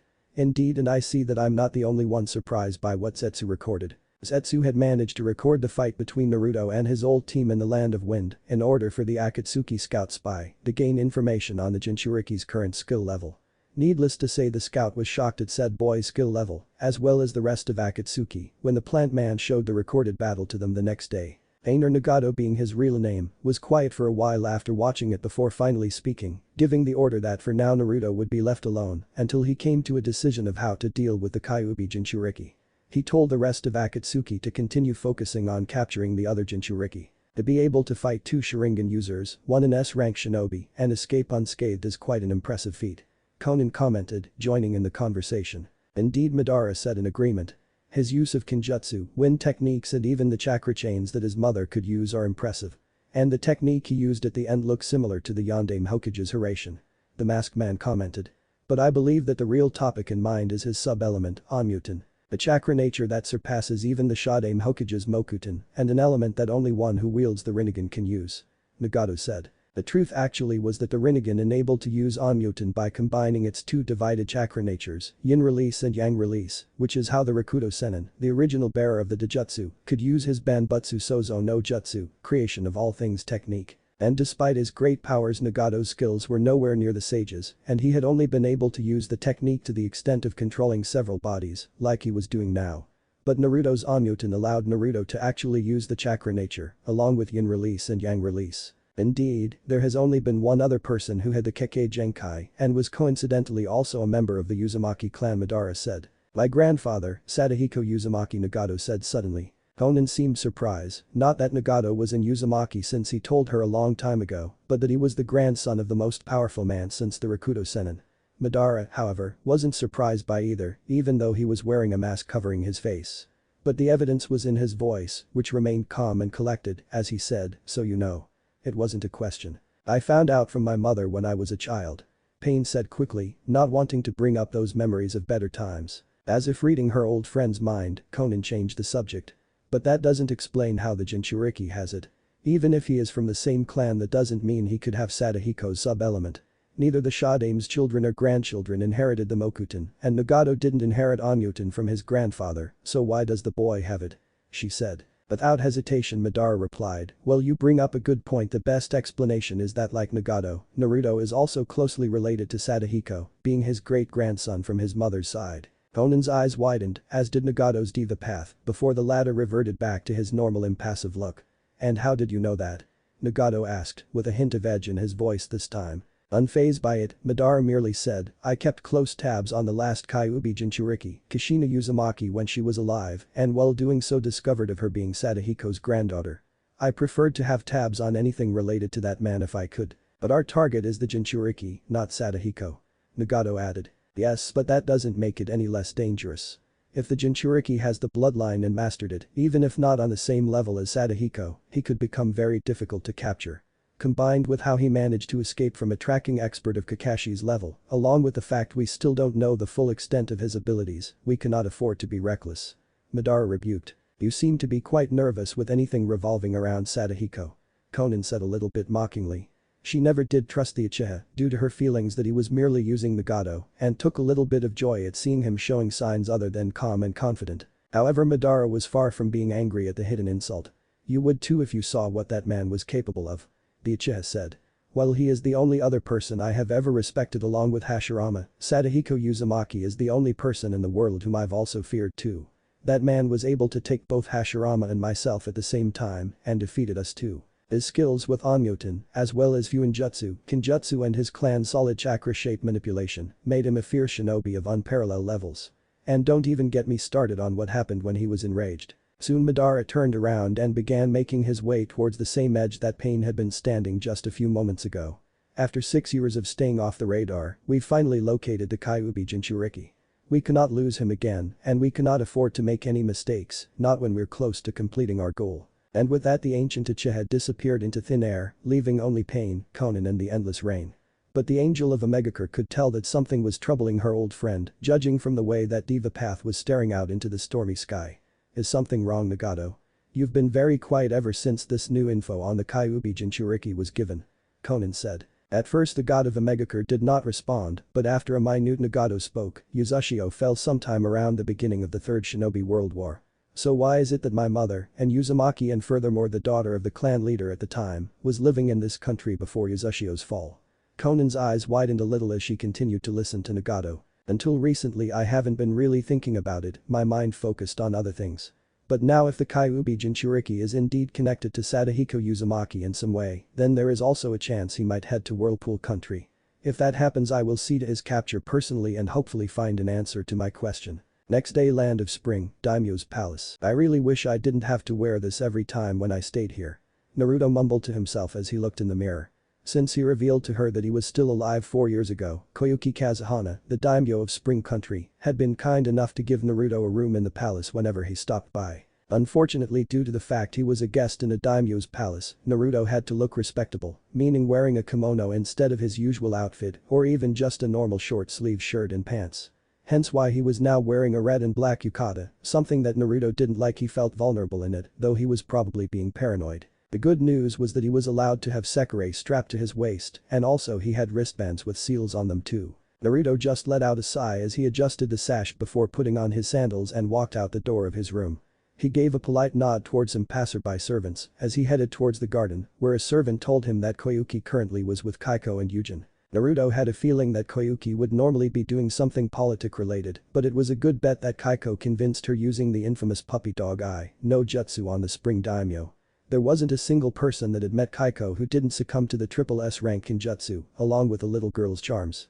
Hell, even Gaara wasn't immune to it, from both Kaiko and his own children. A few minutes later Naruto had arrived to the medium-size indoor-outdoor garden. Originally it was just an indoor garden including a glass dome over it. The reason is because Spring Country was still snow country at that time and the glass dome helped protect the flowers from being frozen to death. Of course, now that it wasn't winter 24/7, Koyuki had the dome remade to allow someone to open or close it manually.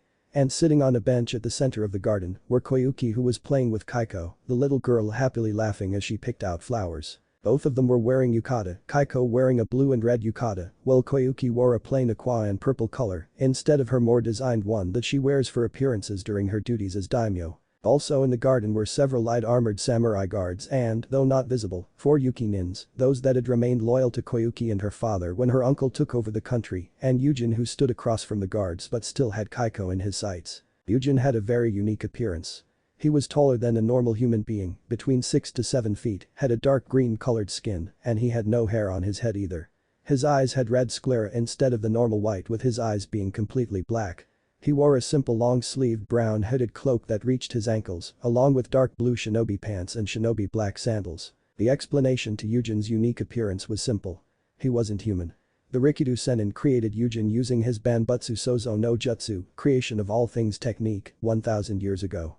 This made Yujin the only being alive who was older than the Bijuus. The reason for his creation was because the sage wanted Yujin to watch over the world after his passing, to record the history of the world, and one day aid the one who would take the sage's mantle as the savior of the world. During the first few years since his creation, Yujin had befriended the Uzumaki clan. He had a lot in common with them, namely their interest in history and knowledge, and Yujin swore loyalty to the Uzumaki clan for eternity. When Uzushio was being invaded, Yujin was given the task of safeguarding the underground vault that housed the clan's important scrolls and relics, so to keep them out of the hands of the unworthy, and to help survivors of the clan that ever came back to Whirlpool Country. That's how Naruto met him when said boy came to the island after learning about his lineage. That was actually about 2 months after he left Konoha, and since then Yujin has faithfully served Naruto for the past 6 years, along with babysitting Kaiko when Naruto was busy. And if he wasn't available, well, let's just say Naruto never had to worry about finding a babysitter for Kaiko. His thoughts were cut off when his daughter's voice shouted, "Daddy." And soon said girl ran towards him. Naruto barely had enough time to grab Kaiko into a hug, but still managed to do it and took comfort as he felt his daughter's warmth against his body. Even though it was for a brief second, that was enough for Naruto to feel like he finally had a light in his life of dark misery and pain. When he put her down, Kaiko still had the same smile Naruto always had when he was younger, another sign of their daughter-father bond. Auntie Koyuki and I are making crowns. See? She said as she showed Naruto a band of flowers in her hand. This yours? She said cutely as she put it into Naruto's hand. Naruto smiled softly as he took it, rubbing his daughter's head. Thank you Kaiko-chan. He said with kindness. His response was a beaming smile from Kaiko, who quickly ran back to another batch of flowers, now focusing on making another crown for herself and for her auntie Koyuki. As she was doing that, with Yujin near her, Naruto sat down on the bench beside Koyuki, both of them looking at the little reed. After a few moments of comfortable silence, Naruto spoke, "Thanks again for letting me, Kaiko-chan and Yujin-san, stay in your palace for a few days, Koyuki-chan." The older reed said to the spring daimyo. "No problem, Naruto-kun. I'm always happy to have you and Kaiko-chan over.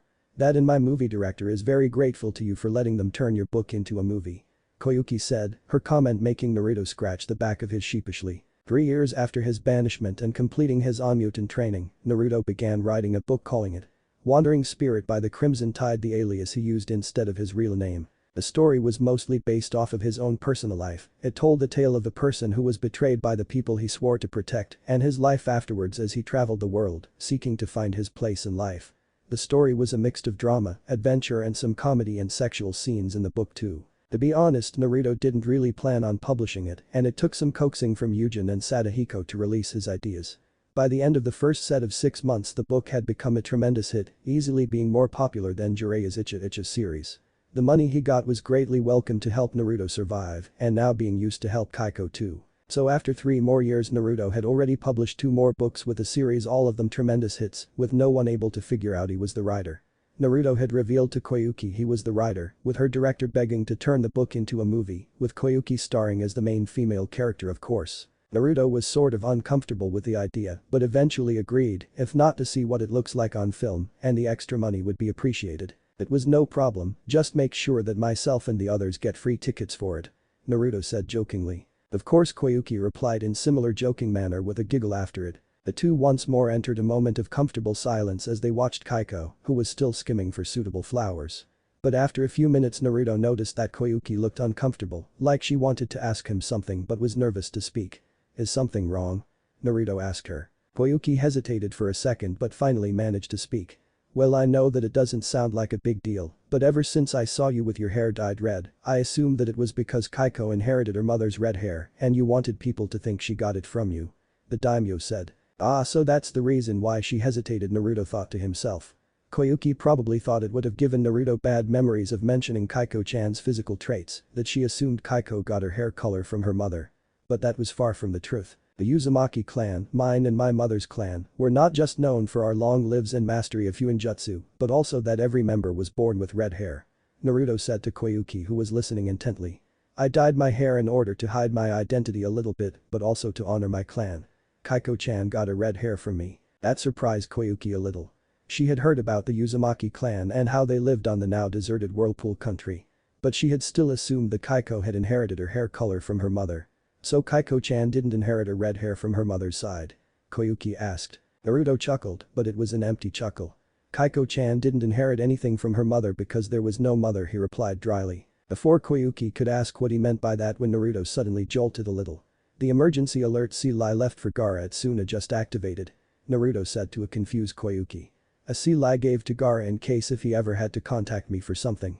It sends the chakra of the user to me, and judging by the surge of it, it must be very important. Naruto explained as he looked at a glowing seal on his wristband.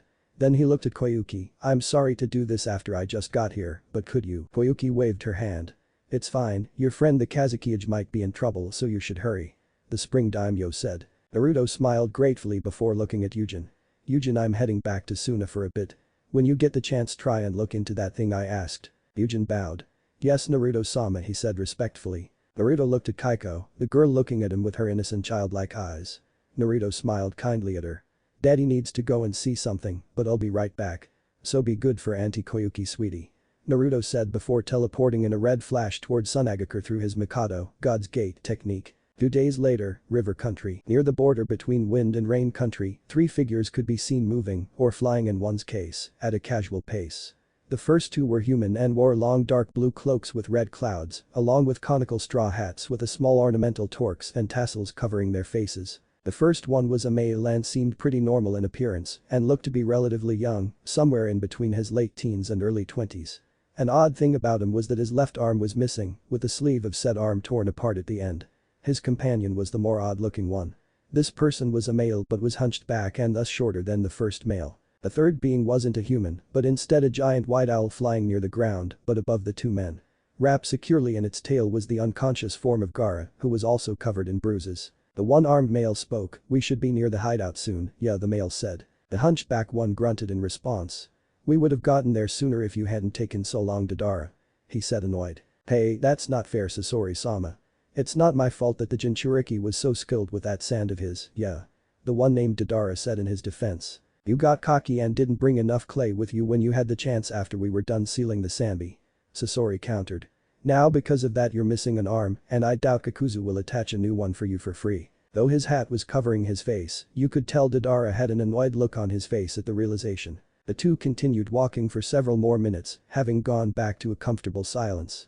But it was suddenly broken when a whirling noise in the wind could be heard from behind them. The 2 spun around, and Deidara just narrowly avoided being impaled in the face by a kunai. Where the hell did that come from? Deidara exclaimed as he looked for the perpetrator. So there was someone else besides that makeup-wearing kid following us. Sasori mumbled to himself as he shifted his attention from the ninjato in front of him to check the rear along with Deidara. As the 2 were trying to find the person who threw the kunai, neither of them paid any heed to the sky as it darkened before overhead. Wait, why was the sky darkening? What the? Deidara asked himself as he looked above him just in time to see Naruto dive towards him with a double-bladed edged ninjato in hand. Once again Deidara was saved by just a few seconds as a silver scorpion-shaped tail lunged at Naruto. The Uzumaki managed to deflect the attack and do mid-air backward flip away from the 2 Akatsuki members. Damn, Naruto said as he resealed the ninjato. I was hoping that I could finish you both off. Quickly guessed that was thoughtful thinking. Deidara, his hat having already come off and revealing his long blonde hair along with his eye scope, narrowed his eyes at the newcomer. Hey Sasori-sama, isn't that? Yes, Sasori said as his hat also came off, revealing his 3 gray hair strands sticking up from his head, along with his mouth being covered by a black cloth. Sticking out from the back of his cloak was the silver scorpion tail. The Kyuubi Jinchuriki aka Kadama. Looks like I'll be taking down Itachi's target. I can't wait to see the look on his face. Deidara said with a cruel smirk forming on his face. Naruto didn't seem affected by the declaration. He merely drew Sekirei and got into a fighting stance. He was wearing a black coat with long sleeves, along with a hood and red lines running all over the coat, forming a whirlpool at the back. Underneath it was a dark blue shirt and mesh shirt under it, along with long black shinobi pants and black sandals too. Naruto was also wearing his normal fingerless black gloves and red bracers over the coat sleeves. You guys have 2 choices. Naruto said in a calm but at the same time threatening voice. Release Gaara willingly, and I'll give you a painless death, or this time Naruto's blue eyes darkened, giving off the feeling of a heartless demon and the coldest area on the planet at the same time. I take Gaara back by force and give you both a painful death. Which one do you choose? With Naruto was pissed off at the 2 members of Akatsuki for 2 reasons. The first one was obvious, they were planning on taking Gaara and extracting Shukaku from him, thus killing Naruto's best friend. That alone would have been reason enough to be angry and kill these bastards. But the real reason that angered Naruto was that these people were going to take Gaara away from his family, his siblings, his wife, his children. Children who would never grow up with a father to love them and protect them, just like what Naruto had to go through too. It would be hell on earth when Naruto was going to even allow something like that to happen. Funryu Teijin, jet step. Naruto murmured, and with wind chakra flowing underneath his feet, Naruto shot forward right in front of Deidara. The Iwa bomber barely had any time to react when Naruto slammed a wind chakra enhanced fist into his stomach. Kugan, Air Force. And a pressure of wind from the fist struck Deidara and sent him flying backward several feet while at the same time crashing through trees along the way. Past Sasori thought just as Naruto spun around towards his direction. Raising his left leg, Naruto unleashed another Kugan with his feet. But Sasori surprisingly jumped away easily despite his body's build. All that Naruto hit was the ground, creating a decent-sized crater. The former Sunanin launched his metal scorpion tail at Naruto, trying to impale him. But Sasori was in for a shock when Naruto did a brief jump and with one hand, stood on top of the silver tail in midair and swiftly followed it up with a backwards jump towards the clay owl. Sasori's eyes widened as he realized that the owl was Naruto's target. The cloth covering his mouth ripped apart, revealing Sasori's odd mouth as it fired a barrage of senbons from it at Naruto. However, if Naruto was surprised, it didn't show as he used his red-bladed sword to deflect a barrage of senbons before slicing the owl's head off. Without the head, the owl lost its balance and began to fall, releasing its precious cargo at the same time. Without wasting a breath, Naruto nicked his finger, drawing some blood. He quickly spread the blood across the summoning seal on his bracer. Kuchius no Jutsu. And a poof of smoke appeared before revealing the dark red fox with yellow stripes. Doro appeared. Doro-san. Grab Gaara and take him back to the village. Naruto ordered. Understood, Naruto-sama. The fox replied as he used Hirap the unconscious Gaara's form with his large tail. Once he had secured his package safely around his tail, the large kitsune dashed quickly towards Sunagakure. Damn it. You're not getting away. Sasori yelled as he lifted his left arm and revealed his left arm, which was some kind of gauntlet with several wooden cylinders attached to it. Before Naruto could figure out what he was doing, the gauntlet attached to Sasori's left arm suddenly fired at a fast pace towards Doro. I'll use my poison senbons to kill and stop the fox. It's protecting the Jinchuriki enough that he won't be harmed. Sasori thought as he watched his projectile fly towards Doro. But just as it was about to release its contents, 1,000 or more senbons, Naruto suddenly jumped in between it and Doro, taking the full brunt of the flying senbons. What? Sasori exclaimed as he watched a Kyuubi Jinchuriki being turned into a pincushion. But Naruto quickly dispelled into smoke a few seconds later. Shadow clone. Sasori exclaimed. Then where is the real? His thoughts were cut off when he saw a shadow above him. Looking up, the puppet user saw Naruto diving towards him with a Rasengan in his right hand. Rasengan. Naruto shouted as he slammed the spiraling sphere of chakra right into Sasori's body and exploded into multiple flying pieces of wood and metal. Naruto was momentarily surprised since he was expecting the body to be crushed and Sasori to spit large amounts of blood from his mouth. But he quickly put two and two together when he saw a cloak being jump away from the mangle mess before Naruto's attack hit it. I see it now. Naruto said as he stood on opposite ends of the cloak, being the broken body of Sasori in the middle. You made an armor-type puppet to get rid of a puppeteer's usual weakness of close-range combat. As expected of the infamous Akisuna no Sasori, Sasori of the Red Sand. Naruto commented. I'm honored to receive such praise from the Kodama, Foxbeard, Sasori said as he removed his cloak, revealing his young tan face, short and unruly red hair and Akatsuki cloak. Your skills and Onmutan bloodline will make you a suitable puppet once we've extracted the Kyuubi. Sasori commented. He looks a lot younger than what I expect from a 30-year-old man. Hell, he doesn't look like he's aged at all. Well, as a privilege as it would be, I must deny it, since I rather enjoy living and still have a long life ahead of me. Naruto commented as he readied Sakurai. Then he added, but I think your friend is a little pissed. Floating atop a white clay bird behind Naruto was a bruised and angry Deidara. The long blonde hair man was glaring hatefully at Naruto, as if trying to bore holes into the Uzumaki's head. His right hand was clenched in a fist, though Naruto couldn't tell if it was because of rage or he was making another clay bomb. Deidara, stay out of this. In your current condition, you're no match for him. Sasori said as he dug through his cloak at the same time. Screw that, this bastard got in a lucky shot and took away the Jinchuriki I worked hard on capturing. Also, I haven't shown him the beauty of my art and I intend to make it the last thing he sees. The Iwa bomber exclaimed as he opened his remaining palm, revealing two small clay birds. DCH fine, but don't get in the way of my art, Sasori said as he pulled out a scroll and when unraveling it and showed the kanji for 3. Smoke soon appeared a few seconds later, and when it dispersed it revealed another puppet. This puppet had a male appearance and was a few inches taller than Sasori. It had short black spiky hair and yellow eyes and wore a brown cloak with a fur collar. Why does that puppet's face look so familiar? Naruto asked himself as he studied the puppet. He recalled seeing a statue of an important person in Sunagakure that looked similar to Sasori's puppet.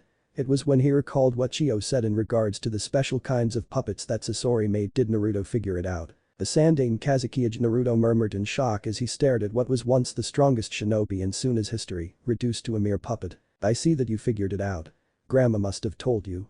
Sasori said calmly, though he was slightly amused at seeing the hidden shock on Naruto's face.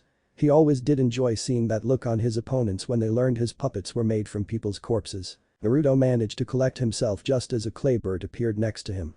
The Redeed jumped away from the clay bird as it exploded and jumped towards Deidara while sending two shadow clones to deal with Sasori and his puppet.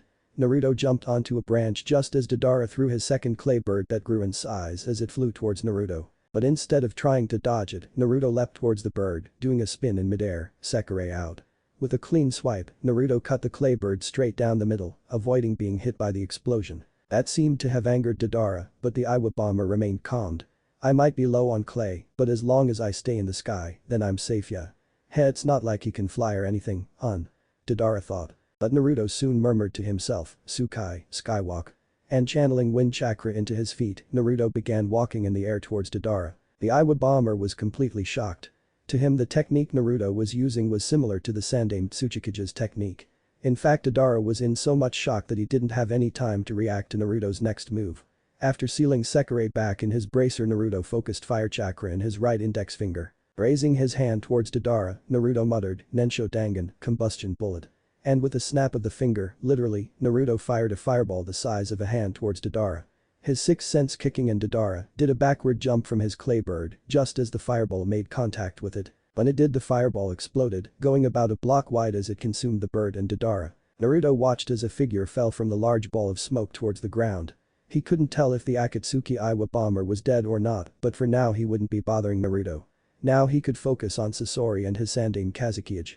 Already the two had taken out his two shadow clones with relative ease. If what Chiyo-bachan said is true, then that puppet can use the Sandaime's giant iron sand. Naruto thought as he looked down from his spot in the sky.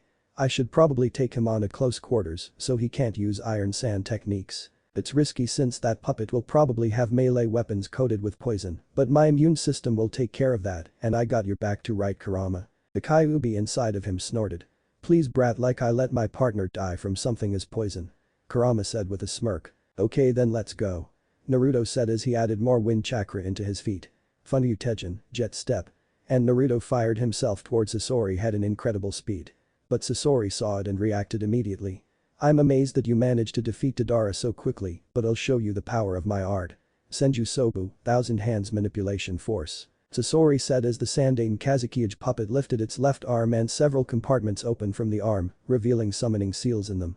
Suddenly thousands of arms launched out from the seals straight towards Naruto. Naruto saw the attack coming towards him. Don't think you can take me down that easily. Naruto said as he managed to stop himself in midair and performed several hand signs at lightning speed. Onmuten. Tenkyu Hashiyakari, Yin Yang release. Celestial starlight. And then Naruto clasped both hands together into a fist, with the fist glowing blue and then shooting out 50 bluish-green energy beams towards the oncoming massive hands. When the beams connected with the hands and upon doing so, exploded, destroying the hands much to Sasori's aggravation. Zatetsu Shigure, iron sand drizzle. Sasori said as hundreds of small bullets of iron sand shot towards Naruto from the Sandaime Kazekage puppet. Shit. Naruto cried. He must have released it sometime during the fight with my clones. Naruto thought as he saw the bullets flying towards him. Acting quickly, he shot a chakra chain out from his back. The chain impaled into the ground and Naruto used it to pull himself out of the iron sand's path. Sasori's eyes widened when he saw the chains. That's the standard form of the Uzumaki clan solid chakra shape manipulation. I guess that confirms his connection with them. He'll definitely be a good puppet when this is over. The puppeteer thought as he recalled the iron sand. At the same time, he disconnected the now damaged thousand hands from the puppet's left arm, revealing a buzzsaw underneath it. At the right arm, several blades in the form of a claw appeared and Naruto noticed that it was covered in poison. You did well in dodging the first attack, but let's see how well you do with this. Sasori asked as he did some quick finger movements. Satetsu Kesu, iron sand gathering assault. The particles of iron sand began to merge with each other and soon formed large steel-like weapons floating in the air. He must be planning on using those things to attack me from a distance, probably to obscure my vision and take me out with the puppet using a surprise attack. Naruto thought as unsealed Sekirei and held the red-bladed sword in his right hand. Sasori saw this action but nevertheless launched the large blocks of iron sand towards Naruto. But the Uzumaki wasn't the least bit concerned as he readied Sekirei. Then in just a few seconds after doing so, Naruto thrust the blade forward and to Sasori's shock, the blade extended greatly as it charged towards the blocks of iron sand. The former Sunanin was even for more of a shock when the blade pierced the heavy masses of iron sand and sliced them apart with ease. It should also be noted that the blade kept changing directions while doing so. What Sasori asked in shock, showing it physically for the first time. Naruto smirked as Sekirei's blade retracted before returning in its original form. Chakra metal weapons are made so that the wielder can surround the metal with their chakra. Sekirei's blade is made out of a special kind of metal that lets me focus my chakra within the blade. Not only does this allow me to increase its weight and sharpness considerably, but I can also manipulate its size and length too. Naruto explained mockingly to Sasori. Sasori grinded his teeth together in anger at how insulted he felt. "Damn you." Sasori yelled as he launched the Sandaime Kazukiage puppet towards Naruto at blinding speed. In just a few seconds the puppet was upon Naruto and swung both its arms in a scissor-like fashion in order to pin down Naruto. But once again Sasori underestimated Naruto as the Uzumaki managed to easily dodge the attack by crouching. Planting Sekirei firmly in the ground, Naruto clapped both hands together like a prayer almost. But soon chakra began to gather around the arms and hands, black yin chakra around the right arm and white yang chakra around the left arm, and the two merged together at the hands to look like the tip of a spear. Hasaki. Juzo, blade edge.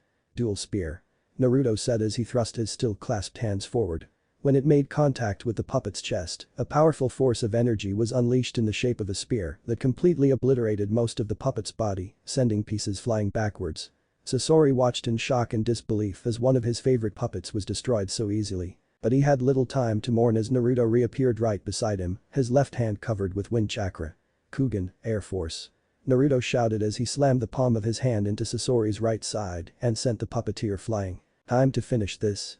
Naruto mumbled to himself as he retrieved Sekirei and charged forward towards Sasori, fully intending on ending this battle right now. But when he neared the downed Akatsuki member, Sasori suddenly lifted his right arm, revealing a pipe sticking out of the palm. Before Naruto could stop, a stream of fire shot out of the pipe right towards Naruto. Fortunately, Naruto managed to lift up his left bracer and activate a chakra shield, protecting him from the flames, though the bottom of his coat got singed a bit. "Well, that was unexpected," Naruto muttered to himself as he looked at his coat, making a note to have it fixed when this was over. "I admit that you're a lot tougher than I originally estimated," Sasori's voice said as he got up, removing his cloak at the same time. "I haven't fought someone so strong since the Sandaime Kazukiage. Proof to that is that you managed to destroy the puppet too." The missing nin finished as he fully stood up, revealing himself to Naruto. A thick cable around a pole stuck out of Sasori's stomach cavity, completely coated with poison. Sticking out of Sasori's hips was a pair of poles with 5 large blades attached to each of them. Naruto could also make out what appeared to be a scroll holder attached to Sasori's back. Finally, sticking out of the left side of Sasori's chest was some kind of object that had the kanji for scorpion on it. "I can't even remember the last time I had to use myself," Sasori said as he stood on top of the cable and was above the ground a few feet. Naruto just blinked at the guy for a few seconds. Finally he spoke. "I don't know why, but I feel like I should have seen this coming," he said. Sasori cocked his head to the side. "You know, normally when people see this they tend to show a bit more shock," Sasori commented. You'd be surprised by the things I've seen these past 6 years," Naruto replied with a shrug. "Fair enough," Sasori said before raising both arms upwards, revealing pipes in both palms. "Now then, let's continue." And he fired 2 powerful streams of intense fire at Naruto. Naruto quickly used Funyuteijin, Jet Step, and took to the air before switching to Tsukai, Skywalk, and was now walking in the air. He managed to avoid the flames, but couldn't really get near Sasori as the puppeteer directed his flames upwards. "Damn, doesn't look like he'll let me get close enough, going to have to try another tactic," Naruto thought to himself as he landed back on the ground. Sasori immediately fired his flamethrowers again towards him. Suiten. Sujinheki, water release. Water formation wall. Naruto said as he finished the hand seals and released a large amount of water from his mouth. The stream of water formed into a wall between Naruto and the flames, taking said flames head on. While he was doing that, Naruto formed another set of hand seals. And Kage Bushin no Jutsu, Shadow Clone Technique. And formed a clone on his right. The shadow clone ran around the wall of water and then made a dash towards Sasori while the puppeteer was focused on the original. As if I would fall for such an obvious ploy. Sasori shouted as he directed his left arm towards the clone and released his flames towards it. The clone didn't even have time to dodge as the flames engulfed it, dispelling the clone immediately. Ongyuten. Hitsu no Shuriken, Yin-Yang release. Sun Star Shuriken. Another voice from Sasori's right cried. Leaping towards him was a second Naruto clone, this time holding in its hand was a large yellow glowing object in the shape of a shuriken. The first clone was a decoy. Sasori thought as the second clone threw the disc at the puppeteer. The disc was spinning so fast that it did actually look like a sun almost, but Sasori didn't have any time to enjoy it, as he desperately tried to dodge the oncoming attack. He managed to jump backwards out of the disc's range, but not fast enough for the disc managed to cut off half of Sasori's left arm, including his Akatsuki ring that was on the left thumb. The disc continued flying, cutting through the ground and trees as it flew upwards and soon dissipated. But Sasori was more focused on the second clone as he glared at it before shooting flames from his remaining right arm, dispelling the second clone soon after. The sound of feet hitting grass caught the puppeteer's attention and Sasori saw the original Naruto charging towards him. Shit, I was so focused on the clones that I forgot about the original. And I'm out of flames too. Sasori thought before quickly improvising. He fired his stinger from his stomach right at Naruto, intending on impaling the Jinchuriki and subduing him with the poison mixed with the cable. But Naruto didn't fall to such a ploy as he did a jump into the air, dodging the cable before landing just a few inches from Sasori. Without wasting a second, Naruto swung Sekirei in a sideways slash right towards Sasori's head, only to have the red blade blocked by one of the blades attached to the pole from Sasori's left hip. Suddenly the 5 blades began to spin at once, like a propeller, and the sudden force knocked Sekirei out of Naruto's hand, sending the sword flying to the side. Taking Naruto's momentarily distraction, Sasori did a spin, sending the propeller on his right side towards Naruto. But instead of hitting Naruto, said person vanished from the spot and reappeared several feet away from Sasori. Sticking out of the ground beside Naruto's left leg was one of his double-edged ninjato. Neither of them seemed tired in the least, this was due to Sasori being a puppet and Naruto having god-level amounts of stamina. However, with one arm missing, Sasori knew that he was at a disadvantage against the Uzumaki. Also, it was clear that Naruto could outmaneuver Sasori in several different ways with the use of his clones and his space-time ninjutsu. I guess I'll have to fight him with numbers if I want to end this, Sasori thought to himself as he used his right hand to emit chakra string and grab one of the scrolls on his back. Akahigi. Hyaki no Son, Red Secret Technique. Performance of 100 puppets, Sasori said to himself as he unraveled the scroll and released hundreds of puppets from it, all of them armed with weapons and wearing red cloaks. Then Sasori opened a hidden compartment from his right chest, firing thousands of chakra strings from it, all of them attaching to the puppets and holding them in midair. The last time I used this technique was when I conquered a small nation, the puppeteer finished while covering his face with his right hand. He lifted his head up slightly and glared at Naruto. I must admit that having to use this technique on one person, despite who it is quite insufferable. Sasori claimed. Then at least half of the puppets launched forward, heading straight for Naruto. While he was surprised of how many puppets Sasori was able to control, Naruto regained his focus and began to counter the oncoming threat. Onmuten. Hairokabeku no Jutsu, Yin-Yang release. Grey Wall Sphere Technique. And then a grey-colored sphere appeared around Naruto. The sphere didn't look very strong, but when the first wave of puppets struck it, they were momentarily stunned before being sent back, crashing into several other puppets behind them. With an opening now available, Naruto deactivated the barrier and charged forward towards Sasori, dodging and smashing several puppets along the way, his focus only on the puppeteer. Sasori, however, would have none of that as he focused his puppets on performing a pincer move, completely surrounding Naruto as they dove in for the kill.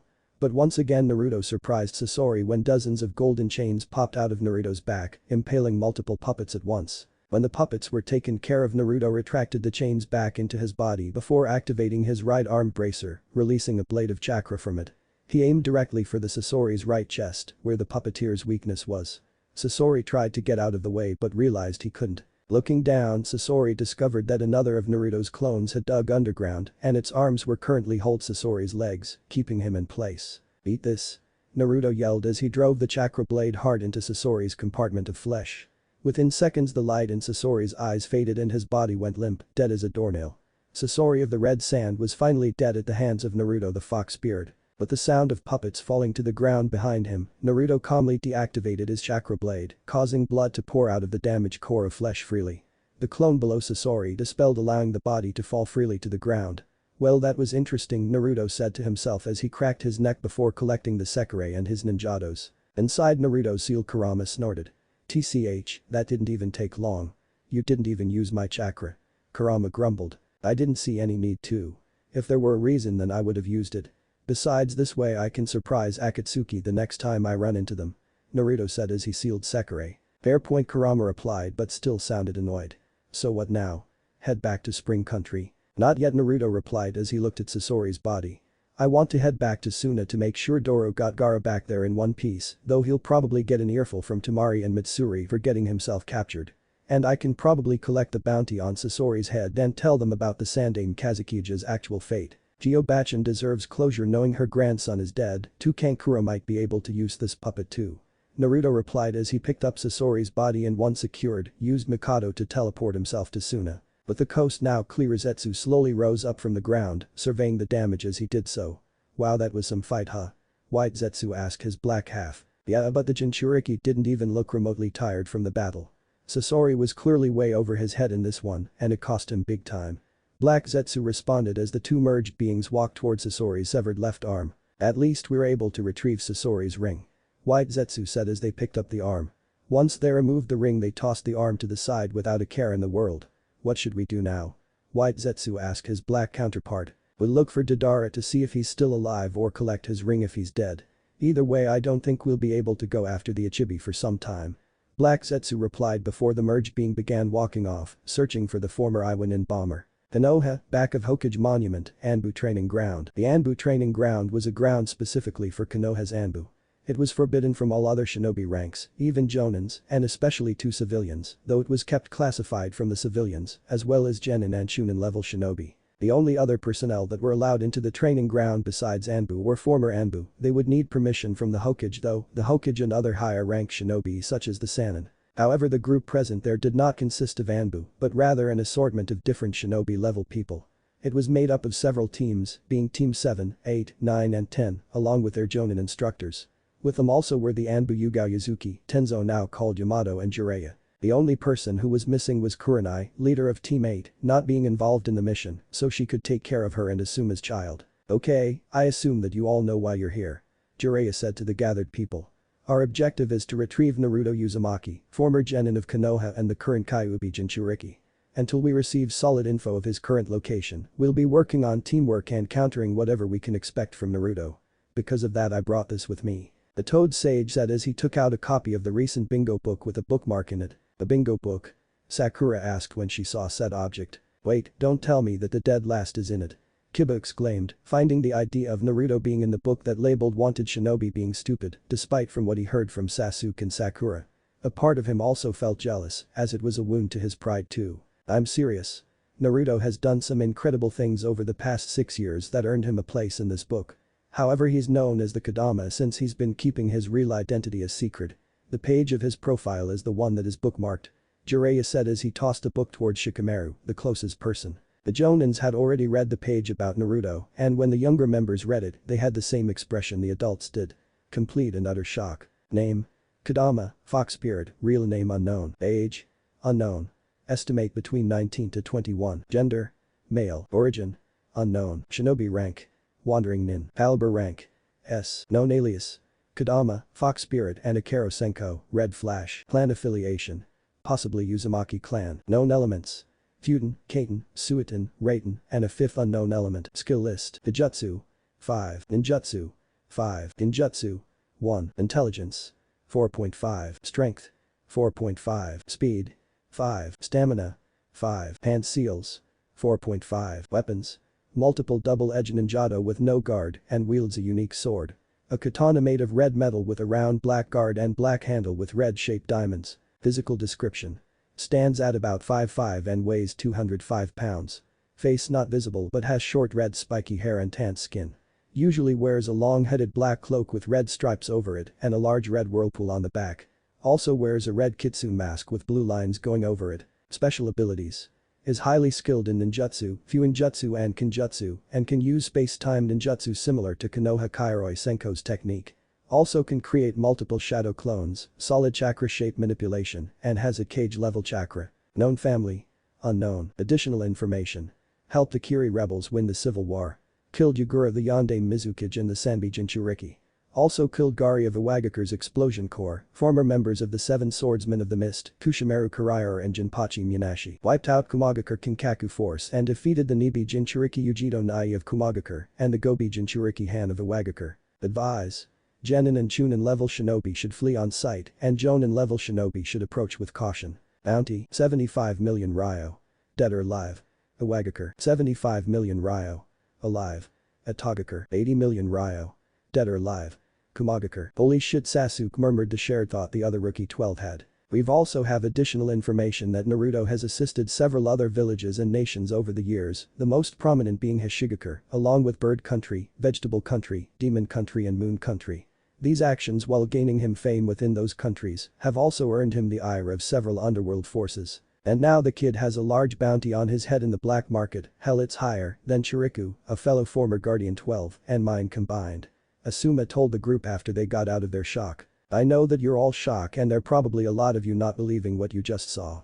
Jiraiya said the last part giving a sharp look at Kiba, who was about to speak, to stay quiet. But it's the truth, Naruto is now a powerful shinobi and can probably take on a cage without much trouble if defeating Yagura is anything to go by. This also shows that we need to be at our best and fully prepared when we go after him. If I may, Jiraiya-sama. Shino said with his usual monotone voice. But after hearing about Naruto's life here, combined with what we just learned regarding his current level of power as well as his relationships with various countries, is it really wise for us to try and bring him back to the village? To me this would not just be illogical but suicidal for both the village and us. If Naruto is really at the level you say he is, then it will be near impossible for us to bring him back. And even if we somehow did, we would not escape unscathed, and it's most likely that these various villages and nations will take the forced capture of their hero most unwell. The Aburam finished. Kiba scoffed. Come on Shino, you make it sound like the dope doesn't want to come back. I believe that is what I was saying. Shino replied calmly. After all that has happened to him in this village when he was growing up, with the banishment being the final nail on the coffin, do you believe Naruto would want to return? I do not, and I don't think it's just his skill level that has changed over the years and he won't take our attempts of bringing him back to his personal hell kindly. Shino brings up several good points. Jiraiya commented. Once everyone's attention was on him again, did the Toad Sage continued. And Tsunade and I have taken them all into consideration, but there are also other variables we have to look into. One of them is a mercenary organization called Akatsuki. All of the members are S-rank missing nins in their own rights, two of the members being Kisame Hoshigaki, a former member of the Seven Swordsmen of Kurigakure, and his partner, Itachi Uchiha Sasuke winced at his brother's name. And my former teammate Orochimaru used to be a member. That shows how powerful this group is, and they're targeting Jinchuriki, people like Naruto with a Biju in them. Why we don't know, but whatever it is, it's not good. If they're targeting Naruto, then they're probably going after Jinchuriki from other villages. Niji commented. Which brings us to another reason why we need bring Naruto back. Jiraiya said. In popular cases, even in Konoha, Jinchuriki are seen as nothing more than weapons to be used in times of war. If a village loses their weapon, then they'll try other ways to still appear strong. One such case is capturing another Jinchuriki, and one that isn't affiliated to a village as a primary target. So far Kiri still has the Rakubi with the Sanbi still out in the wild, though my network tells me that Akatsuki got it. Taki and Suna have the Nanabi and Ichibi respectively, while Iwa has the Gobi in their village with the Yanbi wandering around. And Kumo has the Hachibi and Nibi, though recent rumors suggest that the Nibi Jinchuriki has gone missing. If these villages begin to feel vulnerable, then they'll definitely target Naruto. Bringing Naruto back to the village is for his own good. Yeah, but this sounds more than just about protecting Naruto from Akatsuki, but also to keep the balance of power between villages in check. Tenten summarized, feeling a little disgusted with that piece of info. Pretty much, Jiraiya said solemnly. He also noticed the upset looks on the younger shinobi's faces. Hey. I don't like it any more than you do, but in the long run it's for the best. Tsunade already has a way of keeping Naruto safe from the hands of bounty hunters, Akatsuki and anyone that would use him as a weapon. This will also be classified between everyone here, the other members of the retrieval team, Tsunade and the Shinobi Council. Any leakage of the mission will be dealt with extreme prejudice. Jiraiya said the last part hard with a bit of killing intent leaking out. Everyone nodded in understanding before someone decided to change the subject, the person being Sakura. Jiraiya-sama, in the book it mentioned that Naruto had a fifth unknown element. Would you know what it would be? She asked. Jiraiya gave a shared look to Kakashi, something that didn't go unnoticed by the others. I believe that Tsunade should be saying this, but since she isn't here, that's why I came. Said woman said as she suddenly appeared in the field beside her former teammate. Seeing the questioning look she got, Tsunade replied, I felt like I should come, seeing how it had to do with family. Family? Ino asked confused. Tsunade let out a tired sigh before speaking. Who here has heard of the Uzumaki clan? She asked the group. That caught the younger members by surprise. Uzumaki clan? Are you saying Naruto is part of a clan? Choji asked. They must have not been pretty important if they weren't mentioned in the academy. Kiba commented but flinched at the death glare he got from his Hokage. For your information Kiba, my grandmother and wife of the Shadame Hokage was in Uzumaki. Making me a quarter Uzumaki. She yelled, feeling very offended by the comment from the Inyazuka. The next person to say something bad about them will end up the same as Jiraiya when he does something perverted in front of me. Total silence reigned in shortly afterwards. But anyway regarding to why they weren't mentioned in the academy's curriculum is due to some other forces, Swan said, before whispering to herself about damn elders and other things before continuing. But it will be dealt with in later time. The fact about the Uzumaki clan is that they were the cousin clan of the Senju clan and in a way to the Uchiha clan due to distant origin of the three clans, but that also is for another time. The clan lived in the now abandoned and may I add cut off island called the Land of Whirlpools where they lived in the village called Yuzushio. They were famous for their long lives, incredible stamina and most of all their mastery in the arts of sealing and their bloodline of solid chakra shape manipulation. Their village was destroyed during the Third Shinobi War with the members scattered across the continent. The members were also known for their red hair. Well that explains why Naruto changed his hair to red, probably to honor his clan. And those solid chakra chains of his. Sasuke added offhandedly. But what does that got to do with this fifth element of his? I was getting to that. Tsunade replied. Amongst the clan there was a member, a man, that stood out of all of them. He lived during the time of my grandfather and granduncle. The person's name was Sadahiko Uzumaki and he was said to be even more powerful than my grandfather and Madara Uchiha combined. That caused everyone, minus Tsunade and Jiraiya, to form faces of shock all over them. Hashirama Senju, the Shadame Hokage, and Madara Uchiha were men that were in levels beyond even the shinobi of today. Hella battle between the two was so great that it created a valley. To hear that there was a person who was stronger than the two combined was not just shocking, but also scary too. Tsunade seemed to have figured what they were thinking. I know it's shocking, but apparently it's true. The reason I know is because Sadahiko was my grandmother's older brother, hence my other granduncle. And like my grandfather Sadahiko was also born with an elemental bloodline unique only to him, one far greater than even Mokuton. Onmuten. Onmuten? Lee asked. It's the only chakra nature that isn't an actual element. Jiraiya said this time. In fact all non-elemental techniques utilize it. A lot of clan techniques also use Onmuten, two prime examples being the Nara clan and the Akimichi clan. I'm getting the troublesome feeling that there is a difference between that and what the Sadahiko guy used. Shikamaru said. There is indeed a difference. Jiraiya said, confirming Shikamaru's theory. Sadahiko's Onmuten bloodline is unlimited, the word being the correct choice to describe it. You unlimited? What does that mean? Hinata asked. Well let's use the shadow techniques that the Nara clan uses as an example. Even though I said that it uses Onmuten, it's still bound to techniques involving the Nara's shadow. Jiraiya said. However Sadahiko could create anything out of anything or nothing, such as structures, forms of energy, weapons and even techniques combining elements such as fire and lightning. He explained. I even heard from Mito Abasama that Sadahiko could create his own unique Bunshin clone using Onmuten chakra. It was a lot stronger than shadow clones since it wouldn't dispel upon impact and was almost like a living being. Tsunade added. The explanation left a silent stunned group of listeners. They couldn't believe that such a thing existed. Something like that went beyond the realm of humans, it went into borderline godhood. And Naruto of all people had that ability, combined with his tenant's chakra and who knows what else he acquired over the years, that was a very formidable force to be reckoned with. I just have one question. Sasuke asked, breaking the silence. How is it that Naruto possesses the bloodline? Well I understand that they're both from the same clan, that wouldn't mean he inherit the Onmuten bloodline. The ability to create solid chakra structures yes but not Onmuten. The reason is very simple. Tsunade replied. Though Sadahiko was my granduncle from my grandmother's side, Sadahiko is Naruto's great-grandfather from his mother's side. Again everyone was shocked by this new piece of information, except this time Kakashi wasn't, though he did seem surprised about Naruto and Sadahiko's connection part and not the mother part. Wait, Naruto's mom was in Uzumaki. What was she doing here in Konoha? Tenten asked. Tsunade and Jiraiya glanced at one another, a silent conversation going between the two. It was about a minute until Tsunade spoke again. What I'm about to tell you all is a secret greater than even Naruto's Jinchuriki status, though that wasn't a very well kept secret anyway. Either way, this cannot be told to anyone else under the punishment of death, though in due time, depending on the outcome of this mission, I will release this information, so listen up. While this was happening, none of the people gathered there noticed two black dots sticking out from a rock watching them before disappearing. Land of Sound, Orochimaru's hideout. Suo the Kyuubi brat still lives, eh? The snake-san in Orochimaru said to his right-hand man Kabuto Yakushi. Orochimaru had just recently learned about Naruto's status for quite a while, actually, 4 years ago really. But at the time Orochimaru only knew him under his alias as Kodama. It was really only a few weeks ago when Orochimaru discovered that the mysterious wandering nin was really the banished Konoha genin. I admit I was surprised myself when I learned of it, Kabuto said to his master. But there is no mistake when looking at the photo we acquired, minus the change of hair color, it most certainly is Naruto-kun. He finished while pushing up his glasses. Though it is shocking of how far he's come from the dead last he was 6 years ago. That's true indeed, especially if he could escape a confrontation with someone like Kakashi uninjured.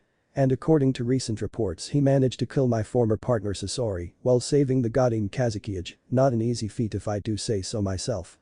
Orochimaru commented. But what really interests me is his Onmutin bloodline. Combined with his clan's longevity and solid chakra shape manipulation, he could actually become the perfect next body. The snake-sanin murmured. Kabuto smirked. Given up on Sasuke-kun Orochimaru-sama? He asked teasingly. Orochimaru chuckled.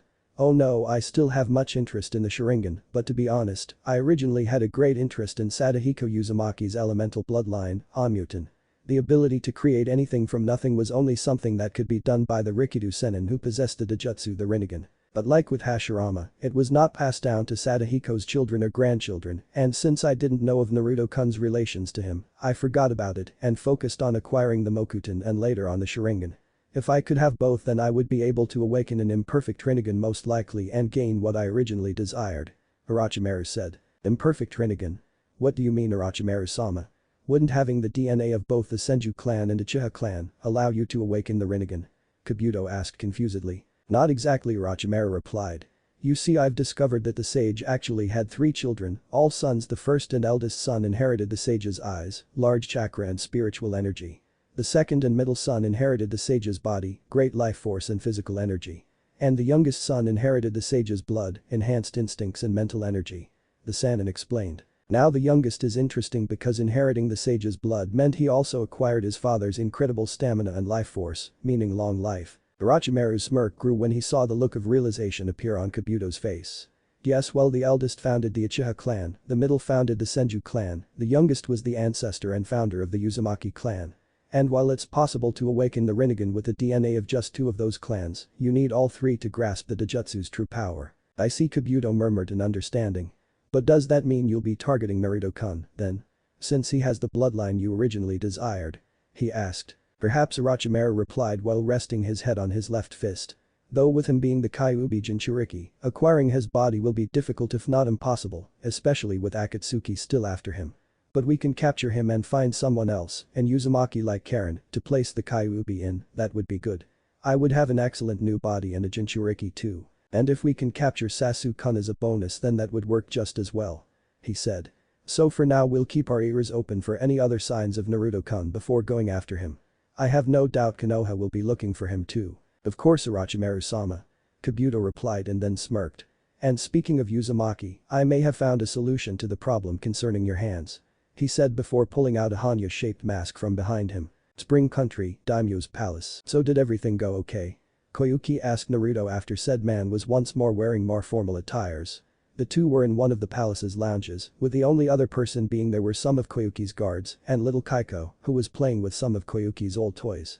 She was sitting on the same couch as Naruto, so he could keep a close eye on his daughter. Pretty much, Naruto said as he picked up a block Kaiko had dropped, giving it back to the girl. There was a lot of damage done to the village, but it could have been worse if not for Gaara. And what about Kazekage Dono? The spring daimyo asked. He woke up by the time I got there and was immediately swarmed by his family. Temari and Mitsuri were really the only ones scolding him for giving them a scare, while Kankuro just watched on. Though Gakuto-chan and Kana-chan cling onto him with no intention of letting go. Guess they were really scared, Naruto mused. Uncle Gaara hurt? Kaiko asked as she looked up at her daddy worriedly. Naruto gave her a gentle smile before rubbing the top of her red-haired head comfortingly. No, Uncle Gaara is okay. But if it makes you feel better, we can write him a get well card before we go tomorrow.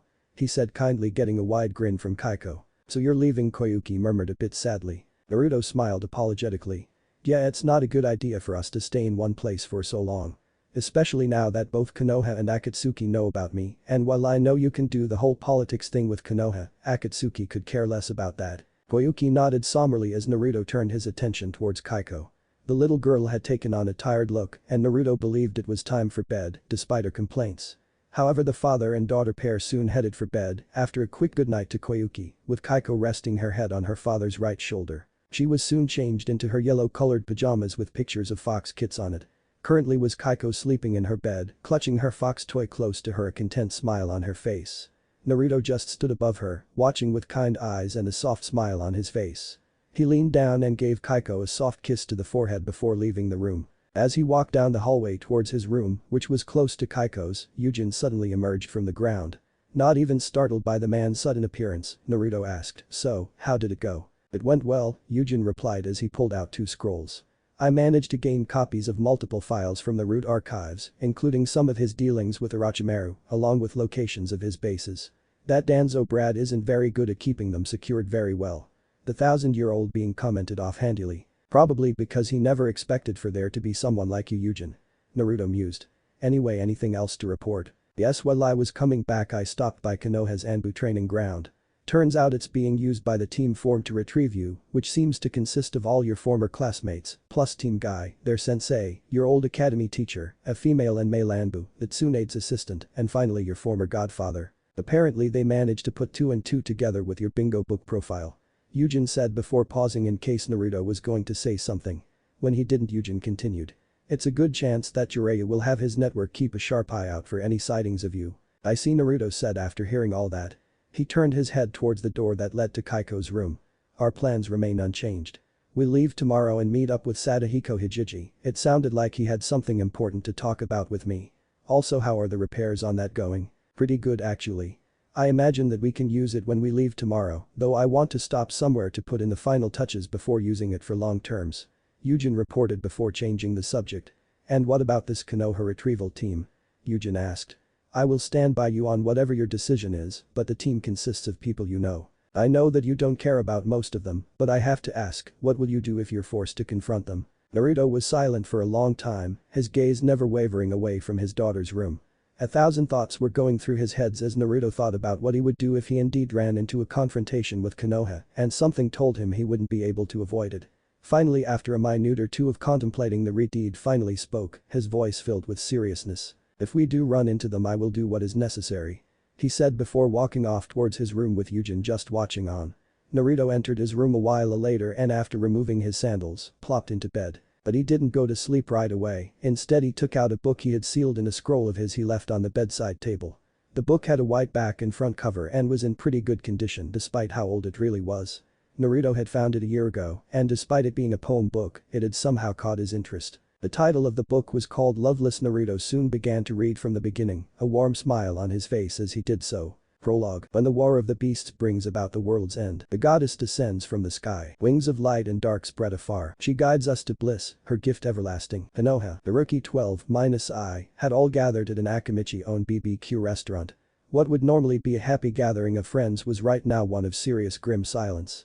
It had only been a few days since Tsunade had revealed Naruto's parentage to them, and they had all been sworn to keep it secret from the rest of the village. The consequences being death, no matter your status in the village.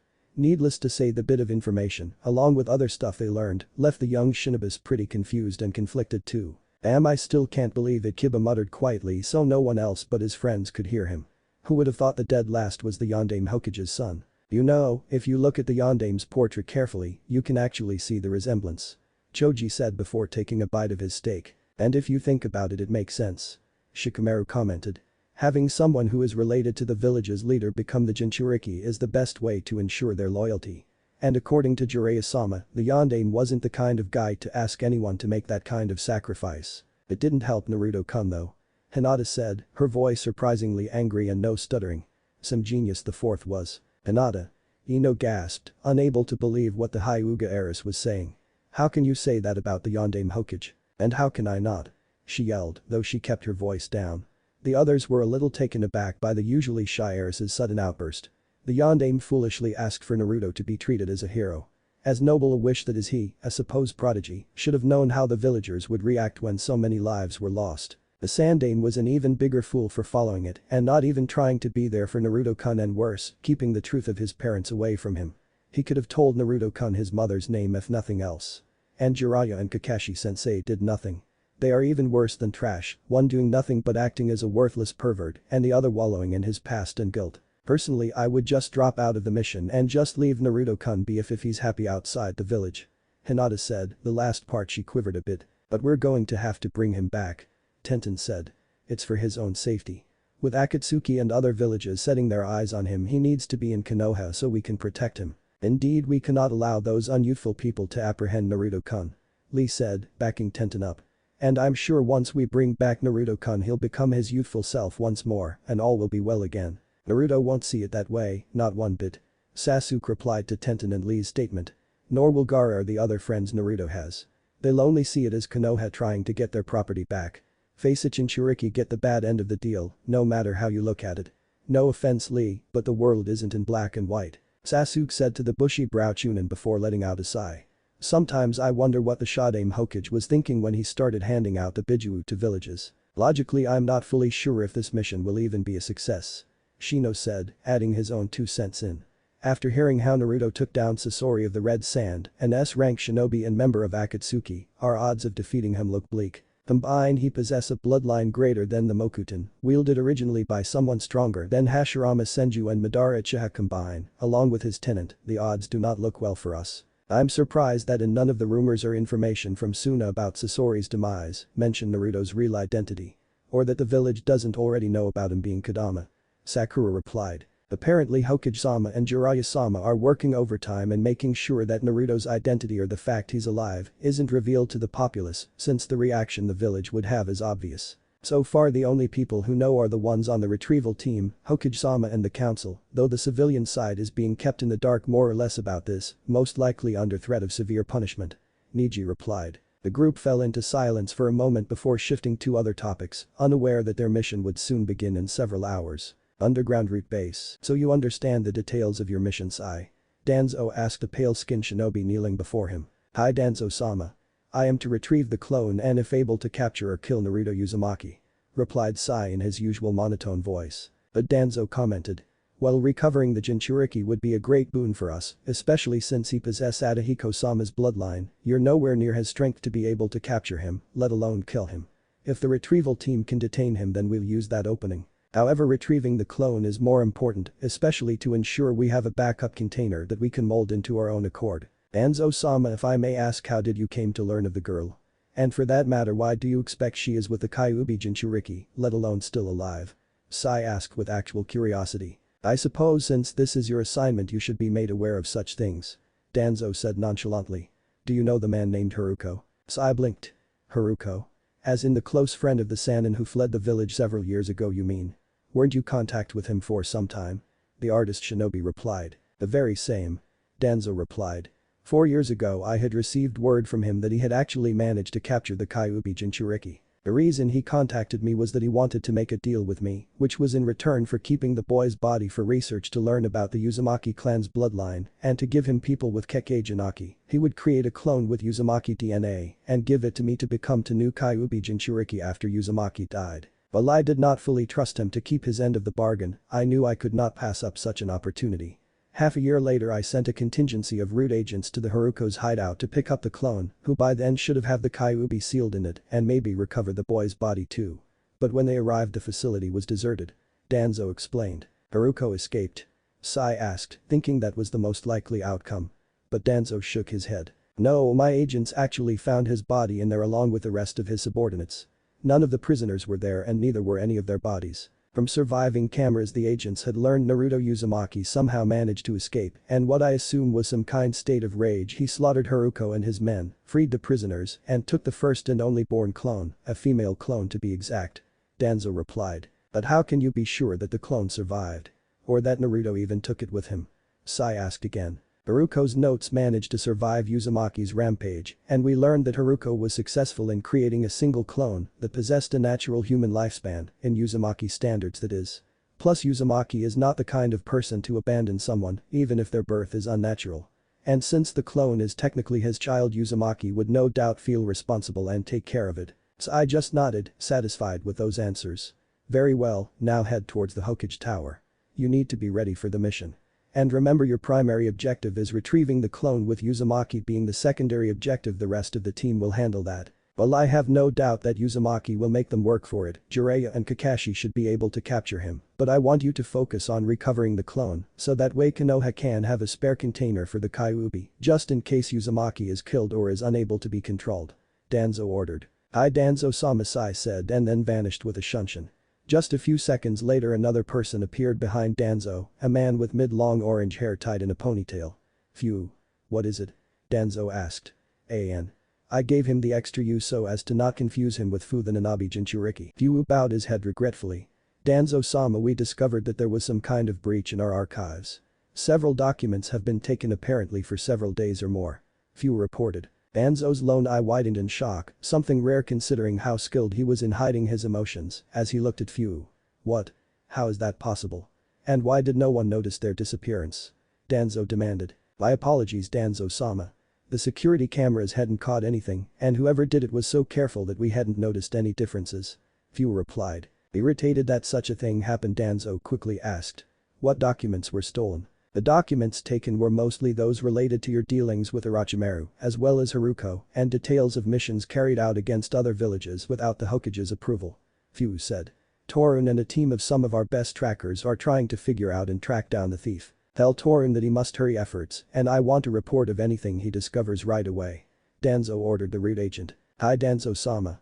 Phew said and vanished, leaving an angry and concerned elder. "How could someone sneak in here and steal so many documents without us noticing?" Danzo asked himself furiously.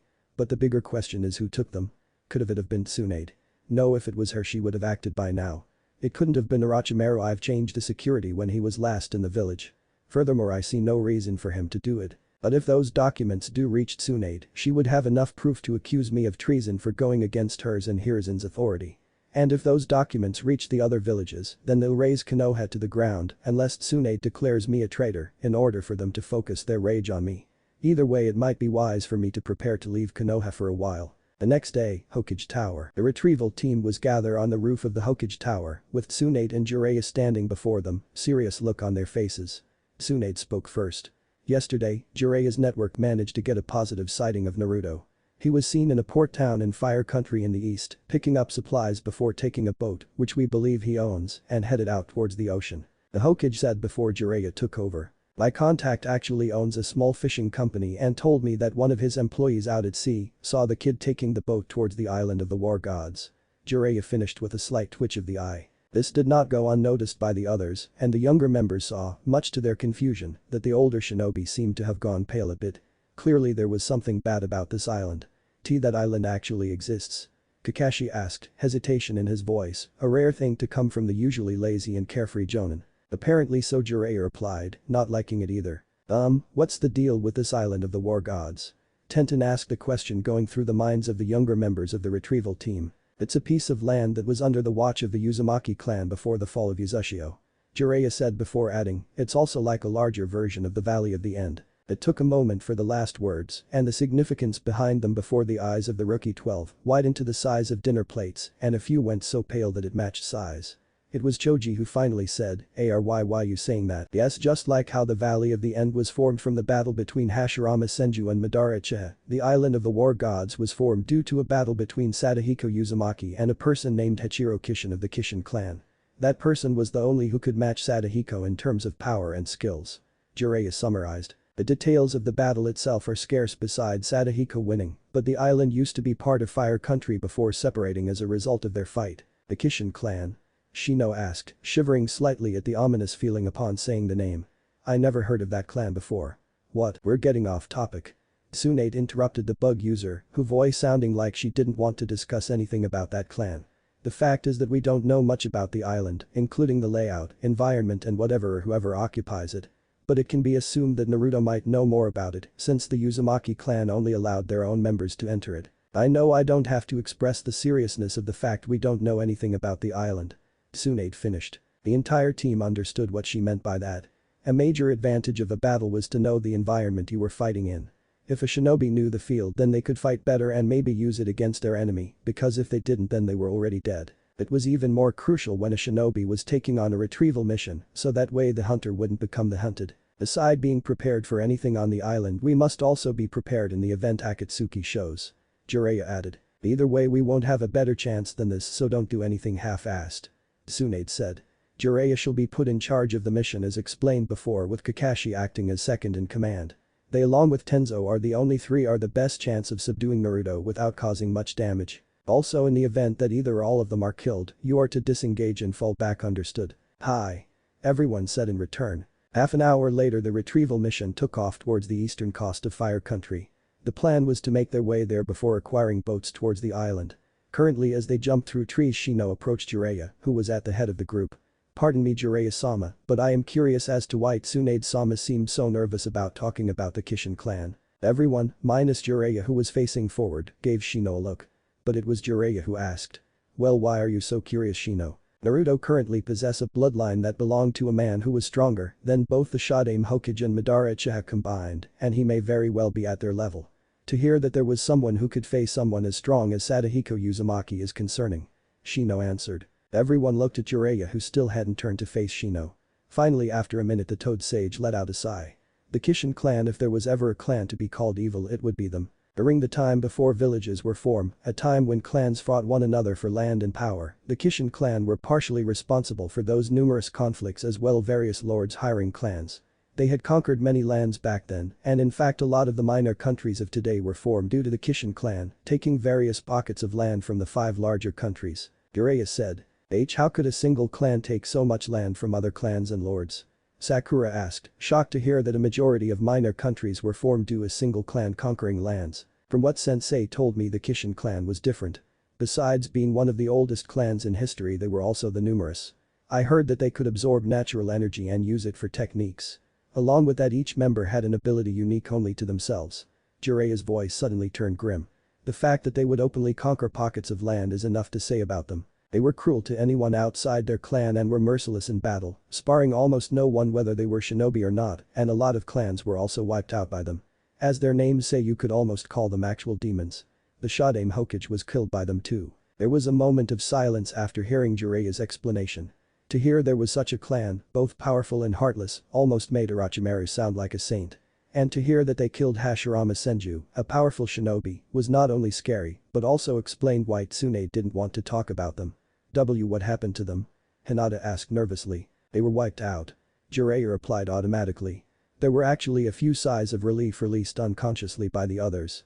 Apparently they were wiped out sometime after the 5 major villagers were formed, but before the first shinobi war. Numerous clans, mostly ones that are now part of Konoha, allied together to wipe them out, and the force was actually led by the Uzumaki clan, who were the first people to see how much of a threat the Kishin clan were to the world. I never seen a member for myself, and sensei wasn't even in his 20s when he saw his first one, and he openly said that he was glad they were wiped out. Jiraiya said, surprising the others, especially Asuma. His father had always been a pacifist by nature, and it was the first time Asuma had ever heard that his father was glad that someone was dead, let alone an entire clan. Do you think they'll ever come back? Choji asked. I hope not. Jiraiya replied. Well, there is a good chance that a few survived the genocide. In all honesties, I really hope they never come back. After that the Toad Sage went silent and the rest of the journey continued on as such. Unknown location. The lifeless form of Yujito Nai, Kunoichi of Kumagakure and Jinchuriki of the Nibi, fell on the ground right beside the corpse of Rashi, a Jonin of Iwagakure and the Jinchuriki of the Yonbi. Above them the last bits of the Nibi's chakra went into the mouth of the Jedu Meizo, with the holographic images of the Akatsuki, minus Haiden and Kakuzu, stood on separate fingers. Haiden cracked his neck. Fuck, that was tiring as shit. The Jashin worshipper commented. I have to agree with that, sealing 2 Biju in a row is exhausting. Kisam's holograph added. Now we have sealed 3 Biju, all that remains are the Ichibi, Gobi, Rikubi, Nanabi, Hachibi and Kyuubi. Pain said. Then he looked at Zetsu. How goes locating the Kyuubi? We got lucky. White Zetsu replied. We spotted him stopping at a port in Fire Country before taking a boat and heading off towards one of the nearby islands. Where was he heading? Pain asked. We couldn't tell for sure, but it looks like he was heading towards one of the islands near the old land of whirlpools. The island of war gods. Black Zetsu answered. That island actually exists?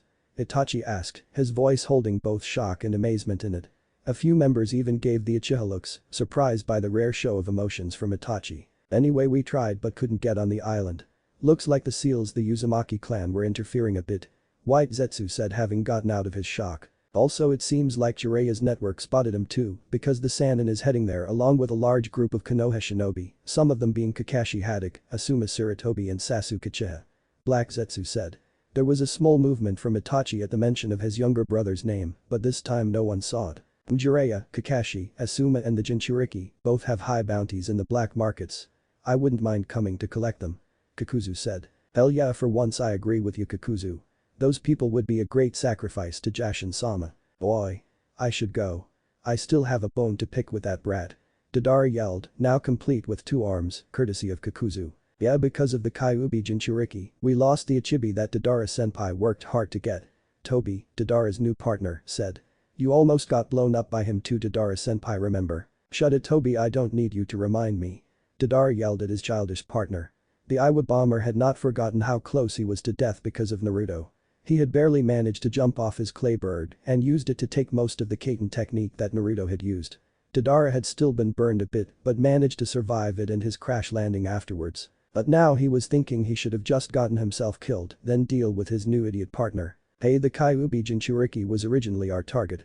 Kisame interjected while Itachi remained silent. Besides, according to Zetsu and his bingo book profile, the kid's gotten pretty good with a sword.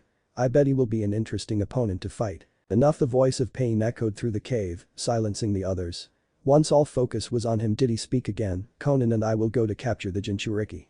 Itachi, Kisame, Deidara and Tobi will come as well to deal with the Konoha shinobi, along with whatever else might be there. Zetsu will also come too, since once we enter the island he can act as link for communication. What the fuck? I mean, I get why Itachi and Kisame would go, but why the fuck Deidara and Tobi? Hayden yelled in annoyance. Deidara's skill in long-range attacks will be useful against numerous opponents. Besides, Zetsu has also learned that the Hachibi has left Kumo to train the mountains. The Jinchuriki is known to be able to fully control his Bijuu at a level equal to the Yonde Mizukage. Yours and Kakuzu's unique skills will be useful in capturing the Jinchuriki. Pain explained. Knowing that once the leader's mind was set that nothing could change it, Hayden relented. Fine, but how the hell are you going to get on the fucking island? Didn't those Uzumaki people put a shitload of seals to protect it or some kind of crap? I'll worry about that. Pain said right away. You and Kakuzu prepare to head towards Lightning Country and the rest of you meet at our outpost in the eastern shore of Fire Country. We'll rendezvous there and then head towards the island. And with that, the images of Akatsuki, minus Kakuzu and Hayden, vanished. But Orochimaru, the Uzumaki boy, is on the island of war gods.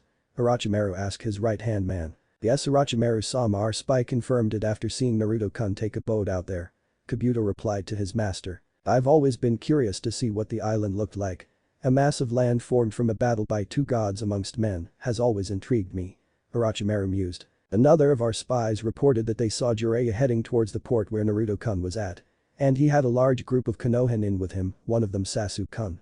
Kabuto mentioned. That piqued Orochimaru's interest even more. I believe I will go see it for myself. This is a good chance for me to acquire an Onyutan user and the Sharingan. Plus we can eliminate that annoying former teammate of mine for good and I can stretch my legs or hands in this case. Orochimaru chuckled as he flexed his now working fingers again. I doubt getting on the island will be as simple as it sounds. Kabuto mused. True, perhaps we should bring Karen with us. Her Uzumaki blood might be key for us to get on it. Orochimaru said. Shame that Gurin is no longer with us, she would have been of great assist to us. We could never find her or the Yukimaru boy after the whole fiasco with the Sanbi 3 years ago. Indeed, her bloodline would be quite useful. Kabuto said with mock kindness. In truth, he and the crystal user had never gotten along and he was quite glad she was dead and Orochimaru knew it but found it amusing rather than annoying. Yes, though I can always summon those 4 if the situation gets bad. Orochimaru said with a sinister grin since his hands weren't the only things he recovered when he used the Shinigami mask. Forming several hand seals and then slamming both hands on the ground, 4 coffins popped out of the ground before Orochimaru and Kabuto. Each one had a number on them with them being 1 to 4 from left to right. The island of the war gods. If there was one thing that the island wasn't, it was being a vacation resort. The mass of land was the size of a small country with several jagged rocks sticking out from the water around it, going for about 2 or 3 miles. There were only a few sandy beaches, but the outer layer of the island was more or less covered by large rock formations that stuck out from the island. And the interior wasn't the least bit comforting, for it was filled with trees so high that it almost looked like they reached the heavens. Many of them were grouped together or overlapping with each other, while those that were separated was because of large rock formations in between them. Combined with the animals that lived on it, the island's title was well deserved, for it was an impressive and fearsome island to behold. Currently the sound of a hammer hitting a nail could be heard throughout the island. Deep within the Middle Eastern part of the island was Eugen on top of a large metal contraption using his head, which had morphed into hammer. He was working on something that couldn't be seen due to the large trees that blocked said item's image. However, whatever it was clearly frustrated Eugen since the 1,000-year-old being suddenly cried, hands flailing in the air, "It's so extensive." He yelled dramatically. "Of course it is, you idiot. It's meant to be a freaking country that can fly." Naruto shouted back from his spot on a tree branch. He had just returned with some supplies and put them in their mobile home storage room before exiting it and had heard Eugen's cries. "Anyway, didn't you say that you were almost done with the repairs?" Naruto asked as he shifted the large scroll he had strapped to his back. He also had his Loveless book in his rear waist bag. "The repairs have been done for a while," Eugen replied. "But that's not the problem, it's the power source. Remember, this thing was using an evil spirit as its power source before. So now I have to replace it with something that's more infinite, safe and less alive, and likely feed off our negative emotions." "Good point," Naruto commented. "Anyway, I'm leaving Kaiko-chan in her room with Seoku, left wing, and Ioku, right wing." "But you managed to get the security system you made up and working, right?" Naruto asked. "Well, I managed to get up those cloaking seals you set up to work," Eugen commented as his left hand turned back into a hammer. "And those Genjutsu seals you put inside to confuse any intruders until my clones take care of them. But the rest need the new power source I'm putting in. And I still got to fill the thing up after we tested it coming here, and that will take about an hour for it to be done. We wouldn't have to charge it up for so long if you had just let us stop at Hot Water Country. I told you I didn't want to take any chances of that perverted toad spy network spotting us. Also, the last time we were there I had to deal with those Nadeshiko Kunoichis due to that toad's dumbest promise all those years ago." Naruto replied, remembering how he, Eugen, and a 3-month-old Kaiko ran into a kunoichi named Shizuka and her bodyguard Takuya one day at one of the country's hot springs. Some crazy idiotic puppeteer was chasing after Shizuka to marry her and acquire her village's fortune, since she would become the leader of the Nadeshiko village. Naruto would have ignored it if the bastard hadn't nearly killed a woman and her daughter. That pissed the Jinchuriki off, and with a swing of his Sakure to the neck, Naruto killed the bastard via beheading before he hurt anyone else. However, somehow it slipped that Naruto was an apprentice under Jiraiya, if you could call it that. It was then learned that several years ago Jiraiya had made a promise with Shizuka's mentor, a former Nadeshiko Kunoichi, that their students would battle when they meet, and according to the village's laws, if Naruto won, he would have to marry Shizuka. Naruto had made a mental note to personally castrate the Toad Sage, slow and painful, if he ever saw him again. Of course Naruto had refused right away, but Takuya was determined to have the fight. "I still don't get why we didn't kill them as we originally planned when Takuya blackmailed you in informing Konoha of their run-in with us," Eugen commented as he got back to work. "I didn't see any need for it. The best we could have done is used a memory seal to wipe their memories of us. Besides, I kind of pitied her, and my little scolding seemed to have knocked sense into her," Naruto said before he had a mischievous smirk on his face. "Besides, it was funny to see the looks on their face when we told them that. And when you flared your chakra so much that they would have lost conscious, eventually winning the little fight without lifting a finger." Eugen replied with a deadpan expression. Yeah, whatever," Naruto replied. "I'm just glad that we managed to land here safely before the fuel ran out. Thank goodness this place is huge," Naruto commented as he began to walk away. "Anyway, I'm off to see Sadahiko Hijiji. Contact me if something happens," he said before heading off. Eugen watched Naruto walk off before staring up at the sky. He stayed quiet for a moment before murmuring gratefully, "Arigato, Senso no Kaneshima, Island of the War Gods." Eugen quickly went back to work as he tried to adjust the fuel lines for the new power source. But just a few minutes of working he noticed that the sky had turned red briefly and then blinked red several more times, and Eugen knew it meant one thing. Someone had breached the secret alert seal Naruto had put up 2 years ago around the island, and each blink meant that several people had passed through and were about a mile or two away from the island.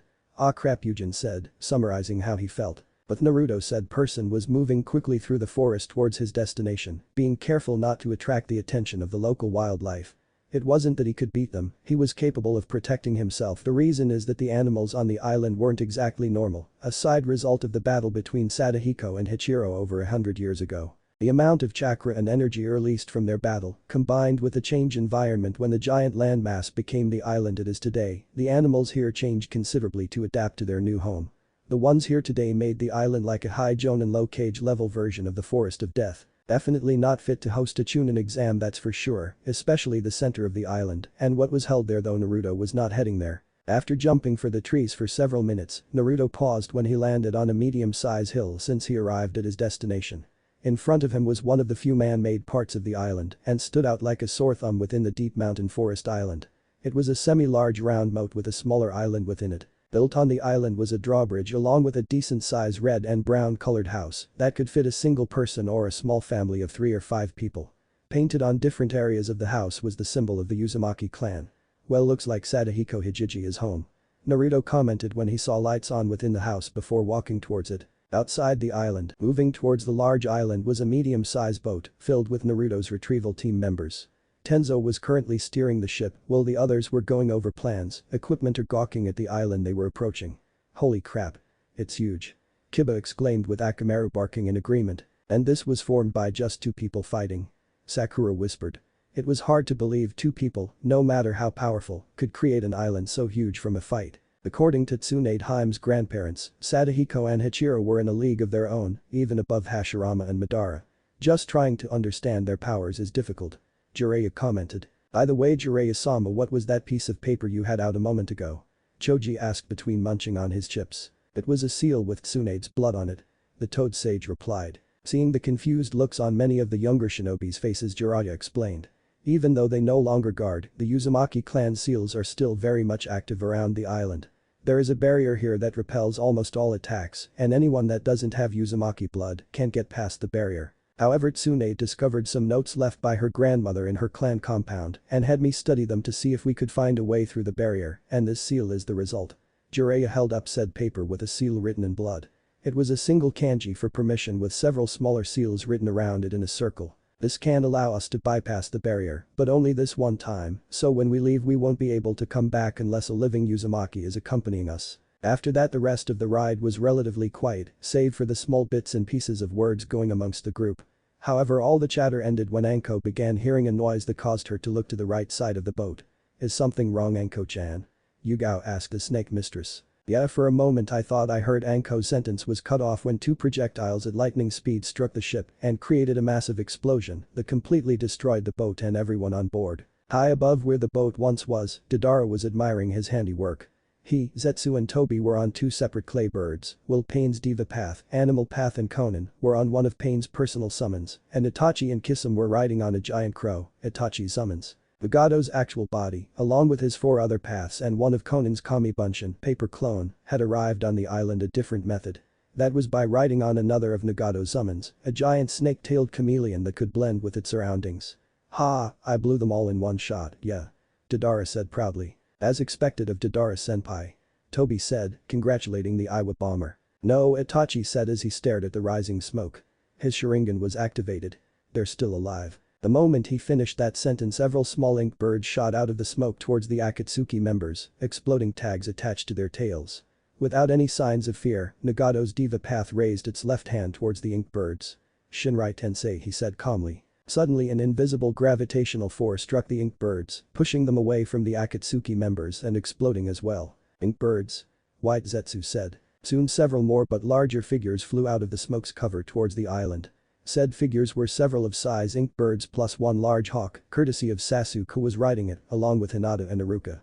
The rest were riding on the ink birds, all of them in groups minus Jiraiya. Damn, that was close, Shikamaru muttered as he stood beside Tenten and Kakashi. Moments ago the group had just barely reacted in time towards the 2 clay birds flying towards them. The Kaiten users fired several fireballs to push back the clay birds and start the explosion a little further away from the boat. Tenzo also used Mokuton to create a barrier to deflect the worst of the explosion, so Sai could release his stored ink birds for transport while Sasuke summoned one of his hawks. I should have figured something like that wouldn't be able to kill shinobi of that level. Kisame commented, ignoring the angry look in Deidara's face. Deidara-senpai messed up again. Toby added. Shut up, Toby, before I give you an extra tasting of my art, Deidara yelled back at his partner. Itachi said nothing, noting with interest that his younger brother had his own summoning, and a bird type no less. It seems that they had a backup in case the boat got destroyed. Conan said to Diva Path. I wouldn't expect anything less from a team led by Jiraiya-sensei. Pain commented while debating of what to do next. Back with the Konoha's group that was about a mile away from the Akatsuki's group, a similar discussion was going on.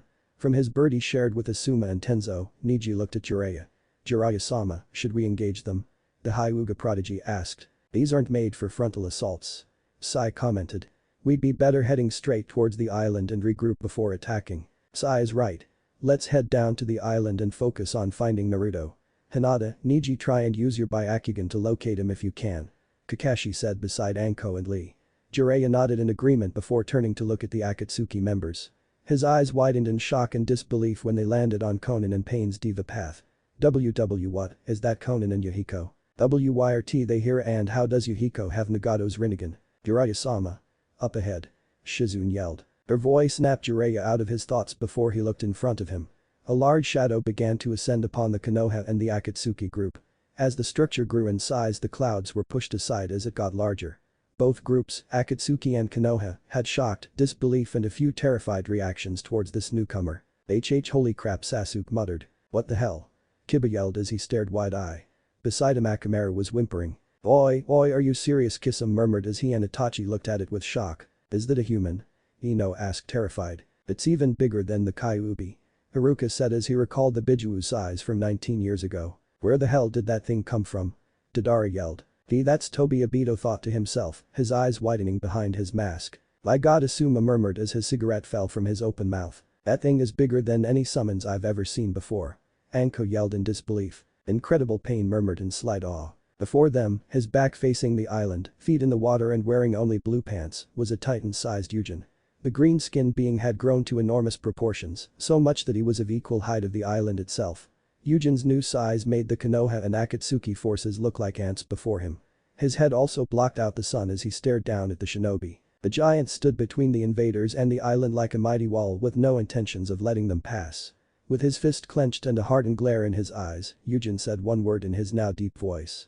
Vanish. The battle of the island of the war gods had begun. What if Naruto lives? Summon Fox Council bashing. Thanks for watching my video till the end. If you enjoy this content, then do consider subscribing to my channel and leave a like if you guys need the next part, comment down, and thanks for watching the video and see you guys in the next video.